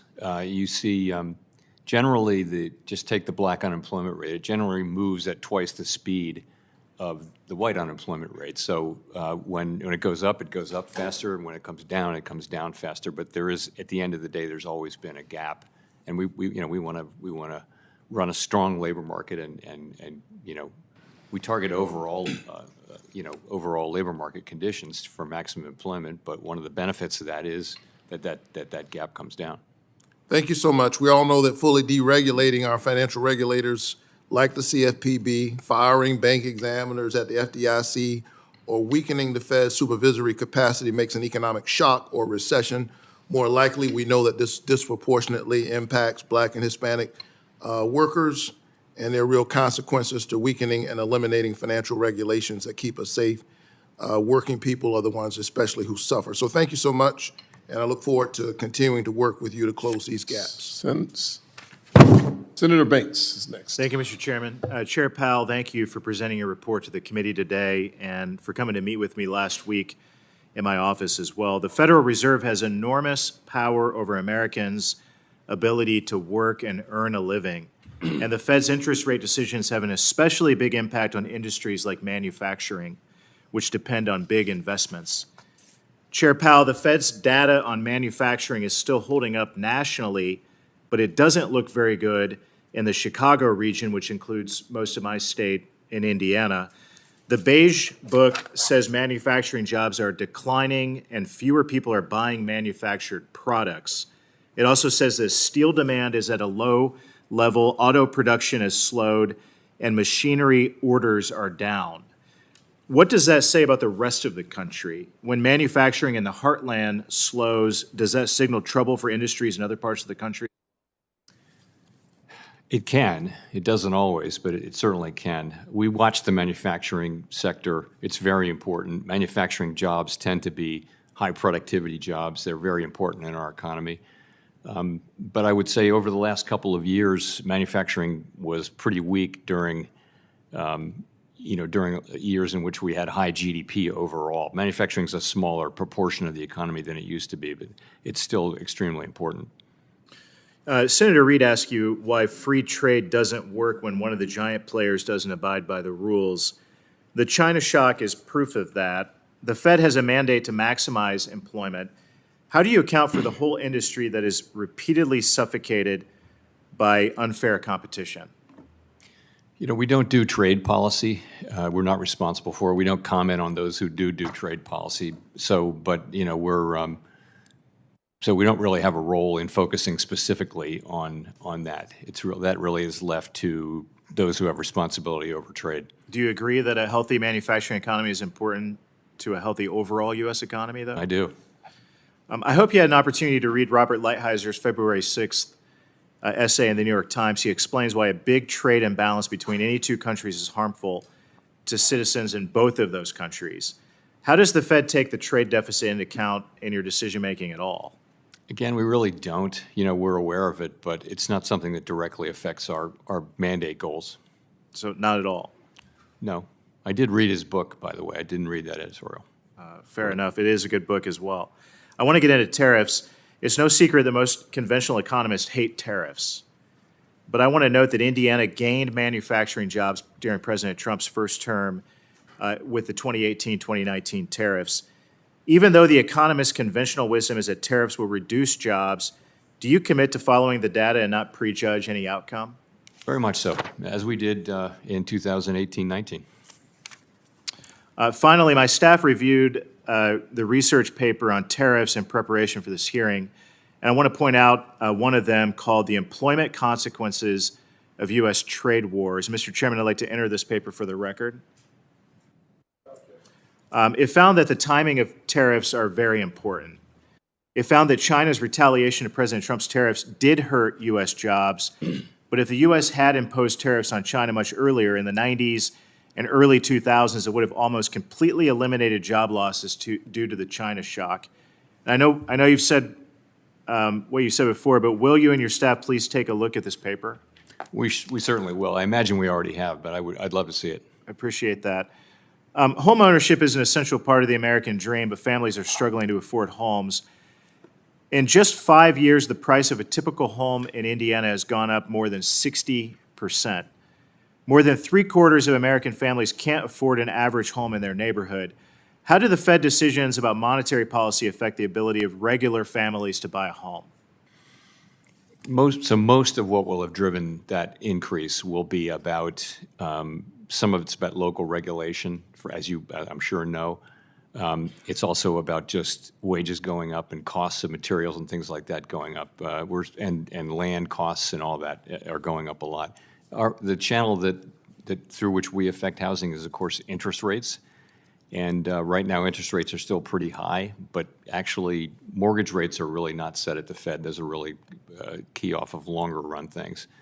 Nonetheless, we're clearly having an effect on the housing market, and that'll unwind as we normalize policy.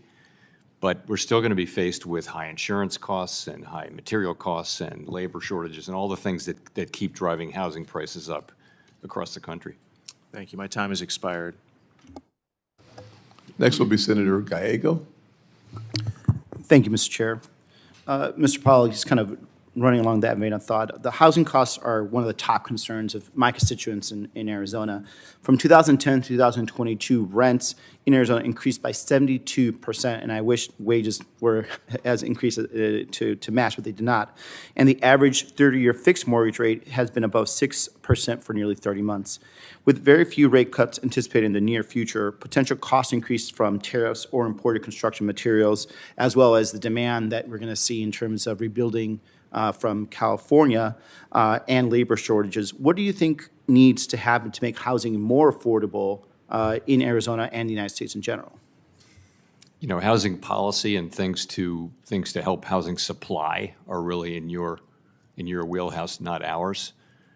I do think you know, the housing markets around the country are still suffering from the after effects of the pandemic. Once that's all the way through and short-term rates are down to normal, whatever the new normal level is, I think housing costs are still going to be high. I think it's still going to be expensive to build housing in many parts of the country where lots of the urban areas, the obvious places to build housing has happened. So I think it's a long-term. There's a short-term problem which will go away in coming years. But there's a longer-term problem with housing availability, and that's going to be something that's not within our authorities or power to affect. You know, one of the things that I've seen in Arizona is because we have people that are locked into mortgages at 2.9, 2.8%. And in order for them to move to the new house, they're going to have to essentially go and try to get, quote unquote, a bigger house, but the mortgage payment is going to be through the roof. And while I know the Fed doesn't set the mortgage rate, at the same time, one of the biggest drivers, obviously, of inflation, especially in places like Arizona, is housing costs. And then one of the biggest decisions essentially you make on whether or not to move rates is inflation, which is driven by housing costs. So we're in this kind of perpetual vicious circle in Arizona when it comes to interest rates. So I don't know what the answer to that is, but I just want to at least for there to be some understanding on that, because it's the reason we're not breaking out of this cycle is because the problem kind of feeds itself over and over and over again.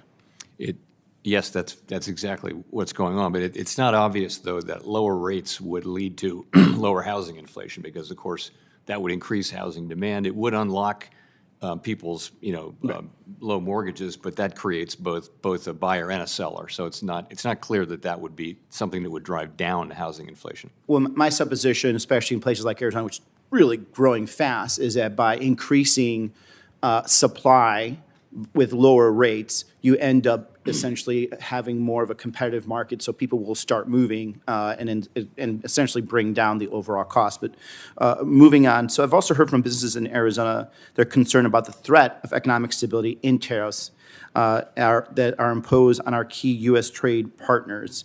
How should we expect prices to move for basic items like tomatoes, peppers, cars, and the like if we place a 25% tariff on Mexico next month, as the president has threatened? So, as you know, we don't do tariff policy, and we don't do commentary on tariff policy. I think just generally, when somebody's got to pay the tariff, and it can be the exporter, it can be the importer, right. It can be a middleman, and it can be the consumer. Somebody pays for it, though. Somebody does, but right. In some cases it doesn't reach the consumer much. In some cases it does. And it really does depend on facts that we haven't seen yet. But that also contributes to some of the calculations on inflation overall. It can, but it's hard to predict. There's a question of how persistent that would be and how large it would be. Mm-hmm. So, and of course, I understand you're not here to specifically comment on trade policy, but overall, is it your opinion, let's just say a base opinion, that high tariffs can lead to higher costs, which would then end up being seen in terms of your inflation calculation that helps you set the rates? So I'd say that's a possible outcome, which will depend very much on specific facts about what's being tariffed, for how long, et cetera. Okay, thank you. I yield back. Senator McCormick. Thank you, Chairman Scott, and Chairman Powell, good to see you again. In the past 5 years alone, the national debt has exploded. Federal spending and the debt have increased by more than 50%. Debt held by the public, or true debt obligation, has more than tripled during the past 15 years, reaching more than $28 trillion. All told, U.S. national debt is now over 120% of our GDP. And runaway spending contributed to a regressive tax on all Americans, a tax known as inflation. In the past 5 years, the cost of living has skyrocketed for working-class Pennsylvanians, especially, as you and I discussed when we visited, those relying on fixed incomes. And unfortunately, that compounded effect of inflation has not been offset by commensurate rise in wages for many Pennsylvanians. I've heard from countless Pennsylvanians who had to count their dollars at the gas pump, cancel family trips, even tighten their belts at the dinner table because of inflation. So while we discuss these heady issues, let's not lose sight of the very real human cost of the decisions made by people sitting in this room. And given that cost, I'd like to ask you about the national debt and the cost of financing it. We now spend more to service the debt annually than we do on national defense. So how concerned are you about the accelerating pace of government borrowing and the borrowing cost, which will affect families in the form of higher mortgage rates? Yeah, we don't comment on fiscal policy other than to say that, as my predecessors have said, that the U.S. federal budget is on an unsustainable path. It's not that the level of spending or the level of the debt itself is unsustainable. It's that the path is unsustainable, and ultimately the level of the debt will be. So there's no time like the present to start working on this. The longer we wait, the more painful it will be. It's something we need to do and will have to do in the long run, and the short run is better than the long run for that. And just as a practical matter, how do you factor that into your policy thinking and decisions? We don't. You know, we're here to achieve maximum employment and price stability, and it's really up to Congress to deal with fiscal issues, and we leave that to you. Well, just as a more practical question, I think which falls clearly in your bailiwick, because of that national debt, it's caused the supply of U.S. Treasuries needed to finance the debt to skyrocket. And that's at the same time the Fed is shrinking its holdings of Treasury through quantitative tightening. So the question is, or could you at least give us some insight into the impact that this is having on the Treasury market as investors must absorb that supply? And in particular, I'm interested in how the biggest holders of U.S. Treasuries, how their behavior is changing as debt increases. So this is a real Treasury question, but I think from our standpoint, I can say that there are lots of buyers for Treasuries, but Treasury buyers are going to be factoring in their assessments of the supply that's coming, and that may be part of the reason why the term premium has increased, as you know, over the course of this year. Although, you know, the rates have been going up and down lately. They're almost back to where they were before the election. I know the Fed has been moving forward with comprehensive changes to the stress test process. Could you discuss how you're thinking about reducing the volatility of the results and increasing transparency on the stress test? So on transparency, we're going to release the models, clean them up and publish the models, put them out for comment. In terms of volatility, we're also going to release the stress test scenarios before we implement them. In terms of volatility, what we said we would do is average the changes to, the problem is the stress capital buffer can be moving up and down just because of volatility in the results, and it seemed like a good idea to smooth that out by averaging over a couple of years. We're putting all this out for comment, though, and ultimately we'll reflect those comments in the final decisions we make. Thank you. I'll yield back my time. Thank you, Senator McCormick. Senator Blunt Rochester. Thank you, Chair and Ranking Member, and thank you, Chairman Powell. It's good to see you, and thank you for meeting with me last week. We discussed everything from jobs and housing supply to the real impact on Fed policies on all of our lives. And I also got a chance to share with you just the concerns and consternation of Delawareans who, for the past few weeks, have been frightened by firings and funding freezes, and just the real impact on people's financial and personal data and information when, DOJ has access to this information. I'm hearing from my constituents as well about the potential shuttering of the Consumer Financial Protection Bureau. As Senator Warnock mentioned, CFPB has returned over $21 billion to millions of consumers, and that's a real impact. But I want to also highlight that it was your leadership in the Fed working with Congress and the Biden administration to really help answer that question that you were asked about if you had the choice to switch countries with France and Germany and others, that you said no, you'd rather be here. And that success is a testament to all of us. We came together during a really tough economic time at the end of this, during a pandemic, and it limited the recession and job losses. And since COVID, we've seen a robust job growth. But we also have grappled with inflation that drove prices up for so many goods. And I've worked to address one part of this phenomenon, our supply chain disruptions. In fact, I recently joined Senators Cantwell and Blackburn to reintroduce the bipartisan Promoting Resilient Supply Chains Act to address supply chain vulnerabilities. And while we see indications that inflation may be slowing, too many of our constituents are still facing high prices and economic uncertainty. We need to do everything that we can to address this anxiety and the realities that Americans are facing. And there seems to be a disconnect. While the economy is doing, well here, on the ground, people aren't really feeling that. So, Mr. Powell, can you talk about, from your perspective, just what is driving this disconnect between traditional economic indicators, such as GDP growth and the stock market performance, and the tangible benefits for families? I'd be glad to. So it is clear that the overall aggregate numbers are just very, very good for the economy. 4% unemployment, inflation down to 2.6% last year, and the economy growing well in excess of 2%. These are good numbers.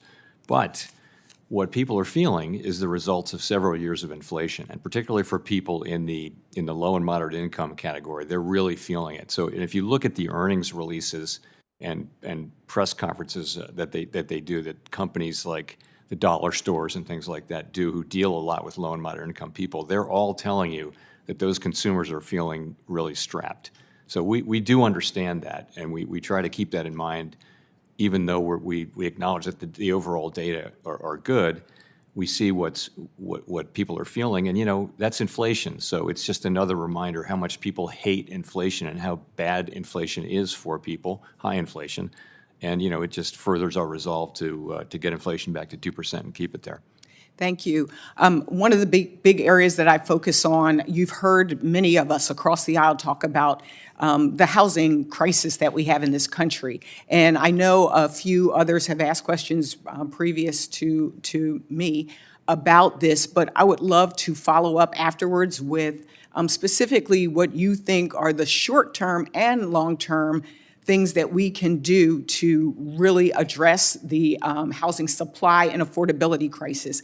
I have legislation that looks at things like reducing regulatory barriers, zoning reform, these things that we know we can, in partnership with local governments, make a significant difference. And so if I could, would love, again, to follow up with you, even cutting red tape, those kinds of things that we can do long-term and short-term. But I did want to mention one last thing in the 20 seconds that I have. The Fed listens, things that you do, activities that you do. Could you talk a little bit about that as well? Because working people, a lot of times people don't feel that they have a place in these kind of conversations, but can you talk about what the Fed does with Fed listens? So briefly, we did this as part of our review 5 years ago, and we do it on an ongoing basis now. And the idea is that we break out from the usual people that we talk to, which is a pretty diverse group, and try to deal directly with people who are experiencing the economy and our policies.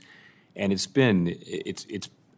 quite eye-opening to listen to people talk about it. We had one person at the Chicago conference 5 years ago who said the expansion, which was then 9 years old, is just reaching my community. And he talked for some minutes about how companies were going into prisons and finding people who weren't going to get out for a year or two and training them and stuff like that.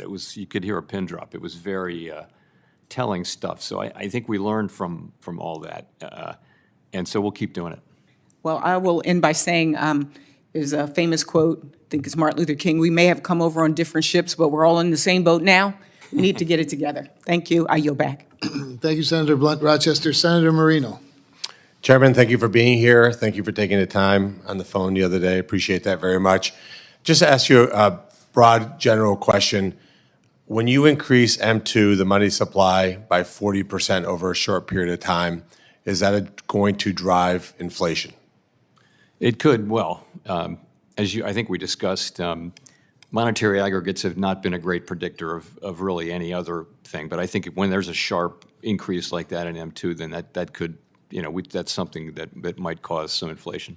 Now, is that just to be clear for the people watching, that happened because of public policy in this institution here, correct? In other words, there wasn't a civilian-led effort to increase government spending outside of the elected leaders that chose to make those decisions. I think that was part of it. I think there were just a lot of causes in the inflation that we saw, but that, it's fiscal policy, it was monetary policy, it was just closing and reopening the economy, just generated a bunch of confusing signals and then a lot of inflation everywhere in the world, really, whether people did a lot of fiscal policy or not. So, but there were many factors, and that's, I would say, one of them. But just to be clear, it wasn't the citizens of the country making those decisions. Those were elected leaders choosing to close the economy. Businesses didn't decide one day to close, didn't decide to not be able to go to work. Those were decisions made by policymakers, correct? Yes. So it's a little disingenuous to be hear my colleagues talk about how they care so much about inflation when in reality they cause it. But I don't want to continue that. I'd ask you a question just out of curiosity, because you worked at the Department of Treasury. At what point did you think they were going to run out of ink? Did that concern you, that maybe it was possible that they were printing so much money that the Treasury would have to find alternate ink suppliers? Didn't occur to me, but good question. So along those lines, something that concerns me a lot is the idea that we would even look like China in any way. So can I have your commitment that as long as you're the chairman of the Federal Reserve System, that we will never have a central bank digital currency? Yes. Thank you for that. I think that's extremely important. It makes me very happy to hear you say that. Shifting gears to a little bit something that matters to me and entrepreneurs all over the country is, why can't I wire somebody money at 6 p.m. Eastern time? Can we get to a 24/7 scenario where wires are cleared every day, all day? I think that would be very, very helpful to businesses all over the country.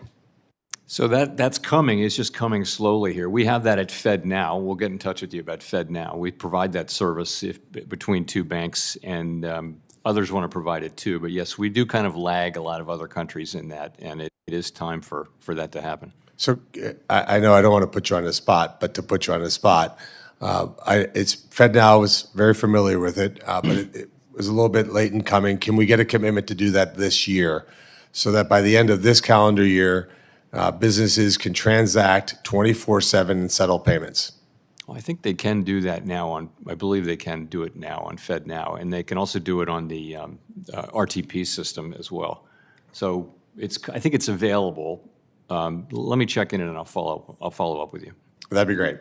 One other piece of the puzzle here is, what do you think the Fed can do to fight international terror groups, for example, Hamas, Hezbollah, Iran, the proxies that are funded by places like Qatar?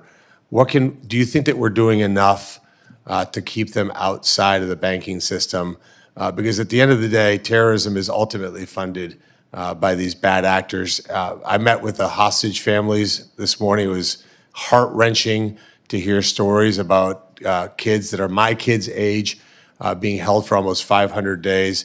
The Qataris are obviously completely complicit in all this. What can we do? What advice would you have that we can do to make certain that we bring these terror groups to their knees?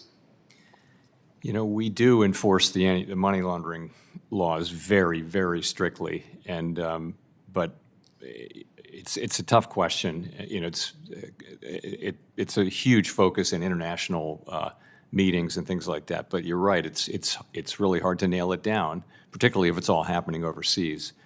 But we can do what we can do with our banks. We don't want to make it so costly, though, that they debank people because they're so worried about violating the anti-money laundering laws. I mean, that's some of what's happening, according to the banks, is that they're so afraid that there might be money laundering that they just cut people off at the first flag, as opposed to perfectly legal businesses are being, thrown out because of their fear of being caught doing money laundering. So I think there's a balance there, but no, it's a really, really hard project and one we spend a lot of time on.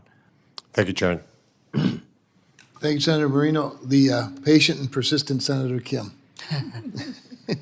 Thank you. I wanted to make sure some of my colleagues had a chance to be able to run off to some of their meetings, and I've enjoyed being able to listen to the chairman, to be able to hear some of your articulation here. I just want to share with you, I did a telephone town hall last night, and I'm glad to hear some of my other colleagues as well.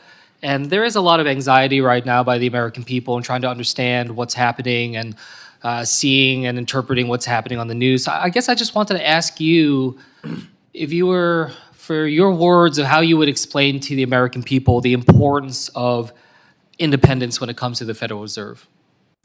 So I think the point is that we'll make better policy, we'll keep inflation lower if we just focus on doing our job and stay out of politics, stay out of elections, don't try to favor or to hurt any political party, any political figure, just focus on the data.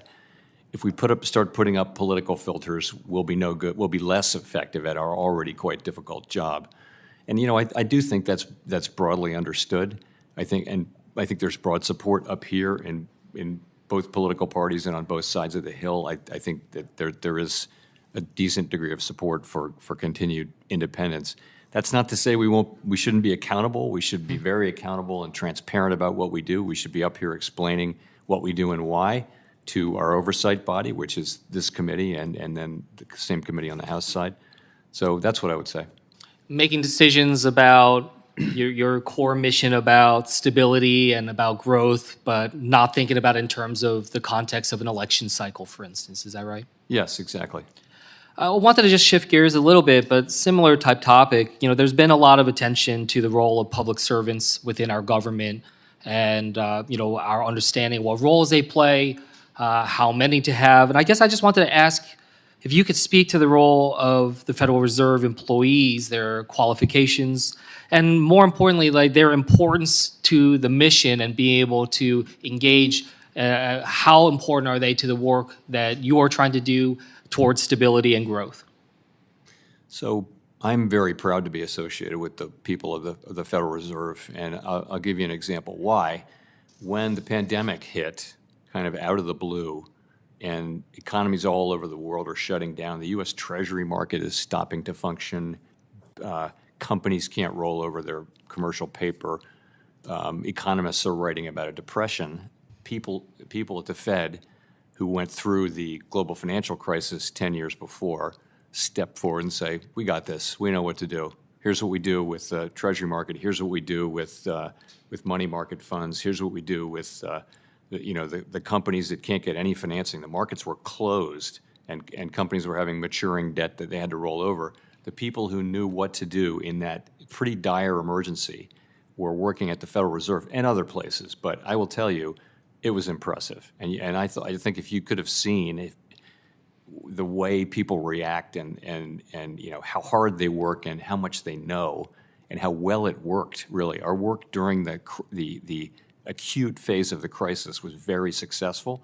And it's entirely due to the knowledge base that resides with career people at the Fed. Yeah.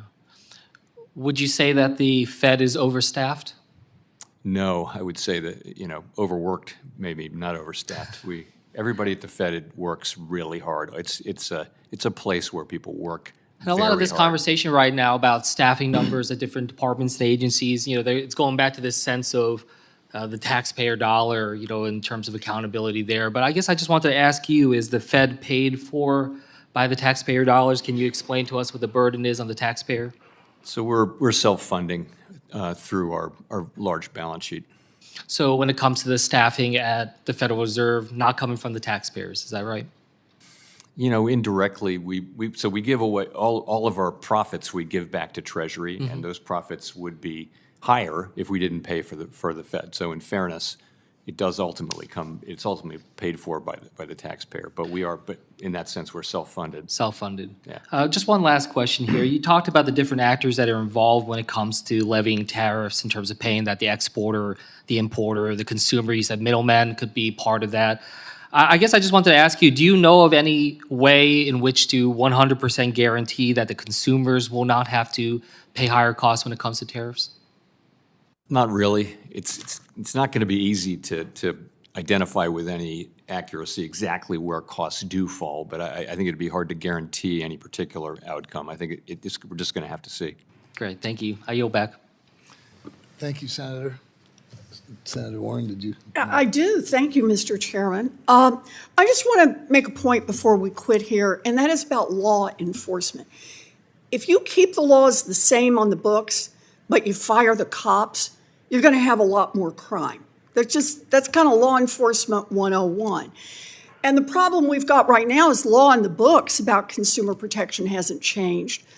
But the cops, at least right at this moment, have been told at CFPB to stand down. And I appreciate that we have state AGs who step in, and often they partner up with the CFPB. But there is no one else for the giant banks who actually does what's called the bank examination, the supervision. And that is so important. Remember the Wells Fargo scandal, where Wells Fargo was illegally opening fake accounts in people's names? You find that through bank examination, not because the person who got cheated could figure it out. Bank of America gets hauled in because bank examiners discovered they were charging people illegally on junk fees. Nobody finds that but the people who are down in the banks doing the bank examination on behalf of the consumers. Look, we tried a patchwork of law enforcement for consumers before 2008. We had all those laws scattered among 7 different agencies, and we saw how it ended. It ended with millions of people losing their homes, millions of people losing their jobs, millions of people losing their savings. The CFPB is our law enforcement agency to make sure that the giant banks follow the rules on consumer protection. And for me, right now, I'd be really worried about doing business with a giant bank when there's no cop on the beat. Thank you, Senator. I will recognize myself for just one question, and it'll even be relevant to your job, I promise, Mr. Chairman. So thank you for your patience and for being here. I wanted to follow up on there were some questions, or at least I know Senator Rounds asked a Basel III question, and your response was basically, let's get the people in place from the administration, and then we'll proceed again. Treasury Secretary Bessent recently said that the banking system is, I believe, said, quote, well-capitalized, perhaps over-capitalized, unquote. And given that assessment, or if you agree with it, could you discuss the necessity of advancing a new Basel III proposal, specifically how an updated regulation would impact the ability of the regional banks to compete with the big Wall Street banks? And what considerations should be taken into account to ensure that we have a competitive banking system? Because I know there's this concern comes and goes, and for those of us who have largely regional banks, or God love them, the best of all, community banks and credit unions, a competitive system is really important. So if you could just answer that, and then I'll wrap up. Sure. So we're eager to get together with new colleagues from the FDIC, new leadership at the FDIC and the OCC, to try to finish Basel III. My own view has been that our banks are well capitalized, and Basel III was not supposed to be an exercise in raising capital in U.S. banks. Mario Draghi said that. Dan Tarullo said that back in the day, I believe. So I think that's about right. We have some work to do, but we'll get there, I believe, fairly quickly. In terms of your regionals, they don't face the GSIB surcharges. They don't face quite the burden that the large banks face on resolution planning and that sort of thing. So we need those banks to be healthy and profitable, because we need them to compete with the GSIBs. We don't want a world where the GSIBs just keep getting a bigger and bigger share of the economy. That's not what we're looking for, and that's what a lot of pressure. We've seen the number of community banks, especially, declining for 30 years. Yes. And this is not something we want to. We don't want to be the cause of that. If it's happening by natural causes or because of evolving technology, that's one thing. But we don't want to be inadvertently causing that to happen. So as you look at a Basel III exercise, can you think of anything specifically that ensures that competitive, diverse banking system is maintained rather than a consolidation, whether it's fewer community banks into more regional banks, or fewer regional banks into more Wall Street banks? Well, I just think you think twice before you impose the kinds of things that we impose on the largest banks and the next to largest banks. You want to be careful not to just think we should do exactly the same thing. It's what tends to happen is, so for smaller banks, it raises the fixed costs, is what it does, of banking, and it makes it harder to start new banks, and makes it harder for any but the largest to be successful. So That's not what we want. You know, we want a lot of competition, and you know, these regionals, it's important that they thrive. I agree, and I agree with your assessment. So thank you for that. Thank you for staying with us for the day, and glad we could get you first. So as we wrap up, for senators who wish to submit questions for the hearing record, those questions are due 1 week from today, Tuesday, February 18th. Chair Powell, you have 45 days from that day to submit your response to questions for the record. Thank you. The committee stands adjourned. Thank you.